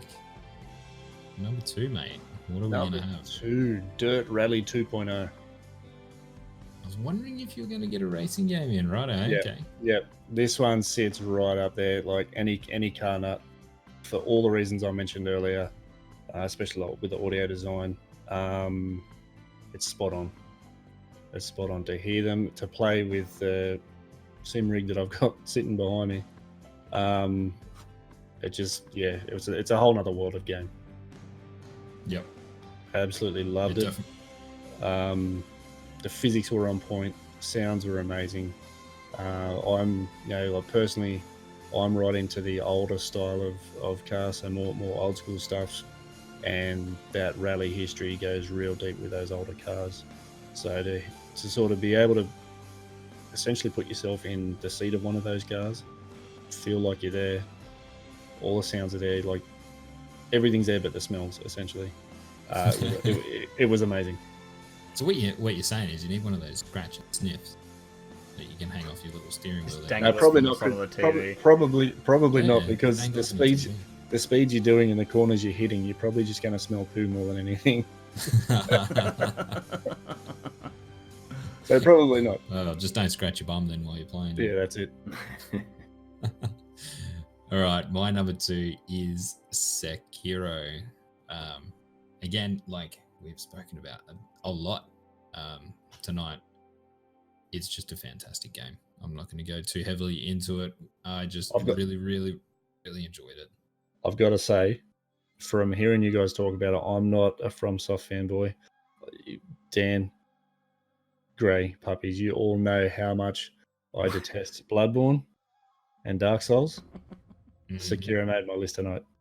Oh shit! Big call. So in the defense of Sekiro, it is very different to those other 2 games. So for me as well, it's more because I absolutely loved Tenchu way back in the day on PS1. Oh man, absolutely loved you that. like Tenchu? I love Tenchu, man. Ricky Maru was my man back in the day. You're gonna love Sekiro. There is a huge Tenchu vibe. So yeah, I think the boss fights is what sold it for me the most. Yeah, just how ridiculously good they were and varied. And that last boss fight, the Saint, is the gold standard for me now going forward to how you do a boss fight, because it is about the player, the player being trained through the entire game, learning all the mechanics that you need to learning the skills, your parry timings, everything, all put in to one battle. And then it's about you mastering all of those and then executing on them perfectly. You've got to do it perfectly. Plus get some little extra things that you didn't see coming thrown at you to keep you on your toes. Fantastic boss fight. Like, I jumped out of my seat and like fist pumped, man, when I finally stuck him with that katana at the end. Dan knows what I'm talking about. It is extremely satisfying to beat this game. I'll tell you what, to be a fly on the wall in Gray's gaming room would be interesting. We've got round to applause. Yeah. I feel sorry for Mrs. Gray. Every time she walks past her, she's like, what the fuck? Again? Yeah. He's sitting on top of his monitor doing hip thrusts. I have a visual I'm never going to be able to escape now. You're welcome. That's Tuesday evenings. Yeah. Just an ordinary Tuesday. That's right, yeah. That's After Dark with Grey. Sign me up. Getting the hell out of this fucking conversation. Number 1. Now, this is your number 1 pick, the game you had the most fun with over 2019. What was it? Dan? Oh, not Dan, sorry, Puppies. Talk to me. Metro Exodus. Whoa. Metro Exodus. Mm-hmm. What? I'm not going to lie to you. I did not see that coming. I am very new to the Metro series. I only started playing it last year, and I played all 3 pretty well in a row. And love them. And Metro Exodus was a really good transformation of the series and a good way to kind of tell the story in a slightly different way. Again, moving through with the seasons, the way the story is told through the characters in the world, the way the gunplay feels, the adaptability of the guns, all the customization, the characters you go up against, the different types of people you go up against. There's a lot there to enjoy. Like I said, this was a tough pick for me. I was back and forthing on this for nearly a full day between this and Fallen Order. They're both very, very, very close. But that combat in Fallen Order just let me down that little bit. And so yeah, I'm going with Metro Exodus. Nice. I completely see where you're coming from, mate. It's a super solid choice. Yeah. Yeah, definitely. Yeah, it's on my list. Played it. It's on Game Pass. So it is. All of them are on Game Pass. I'll recommend you go through and play them in order. Yeah, sure, definitely. Play it. Dan, hit us with the. My number one. We know what it is. We all know, don't we? Yeah, man. We know. As I say, if you know me, We know. without a doubt, Crash Team Racing takes number one for the year. Yes. I fucking called it. I called it. Knew it. I knew he That's was all I quiet know. on it for so long. Yeah, that's it. Nah, man. Sekiro's got to take it. Beautiful game, flawlessly executed. We've been verbally masturbating about it all night. It's worthy. So yeah, that gets my number one for the year. It's got the Very highs, good. it's got the lows, the fist pumps, tears, the rage. The So, tears. yes. The hip thrusting on top of your monitor. Only on Only on Tuesdays. Tuesday evenings. And then Tuesday Yeah. night. Nah, so Very that's good. me. No need Very, to go on. very good. Static. Yes. I mean, you and I were going to be the same, right? You haven't said it yet. I haven't said it yet. Death Stranding. Yeah. Hands down for me, the best game of the year. Mm. Go for it. Sorry. So I was going to say, in your best take, without spoiling it, explain why. For Kojima Productions to turn a walking simulator, a FedEx Australian Post simulator, turn that into a game that is interesting for starters, to make you want to continue after you realize like this game is going to be a long slog, to make you want to continue playing that. I don't know. That gameplay loop is amazing. I don't know how they did it, because it is literally taking this item from point A to point B. This item from point A to point B. But right from the very start, you're hooked. They just catch you. They just catch you and you're in. You're all in. Like, what the fuck is this? I have no idea what's happening right now. I need to know. Please tell me more. And it's like that from start to finish. Until everything, there's a few little bits and pieces you sort of pick up along the way and you start to piece it together. But all the way up until everything's laid out, and now everything comes full circle and everything makes one. Like, everything's 100% clear. It just keeps you there the whole way through.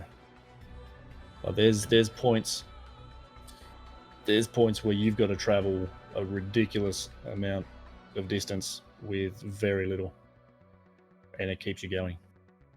It keeps you in there somehow. That's pretty impressive. Yeah. I mean, one part of the game tells you to go the end back to the start again. You have to walk. Did you verbally curse the game down when they did that to you? No, I was You want me to fucking what?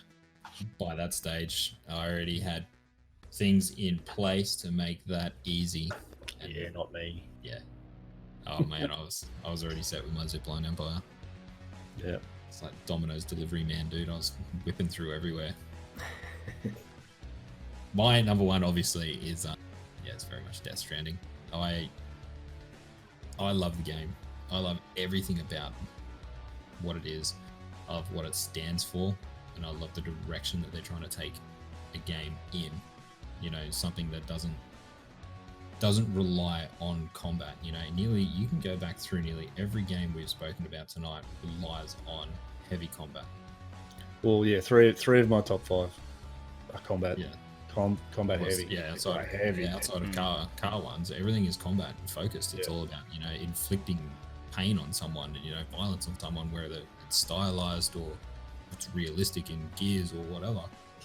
This game is a AAA game that goes, we're not going to do that. In fact, we're going to penalize you if you want to try and hurt someone.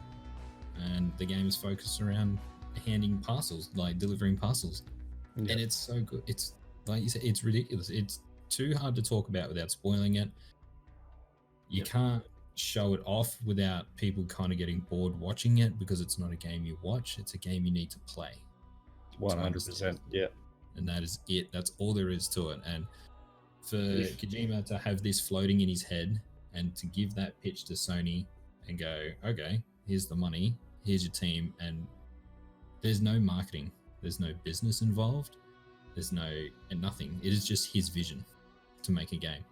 Yep. That's it. There's no store, there's no online currency, there's nothing. It's just a pure game, and I love it for that. It's just fantastic. The story, music, graphics, everything, tick it all for me. That's why it is such a good game, and my number one, easily number one. And I think it needs to be played by as many people as they can, along with everyone's number one tonight. Sekiro, Metro, they are all fantastic games. Yeah. Well, that's it, gents. What a year for gaming. That was one chunky boy of a podcast, by the way. It is. I'm gonna have so much fun editing this. Yeah. Oh Lord. We're reaching upwards of 3 hours, so thank you everybody for sticking with us and getting through this with us. I'm sure they have. They better have. God damn it! If you're not here to hear my threats, I will find you and I'll make you hear them.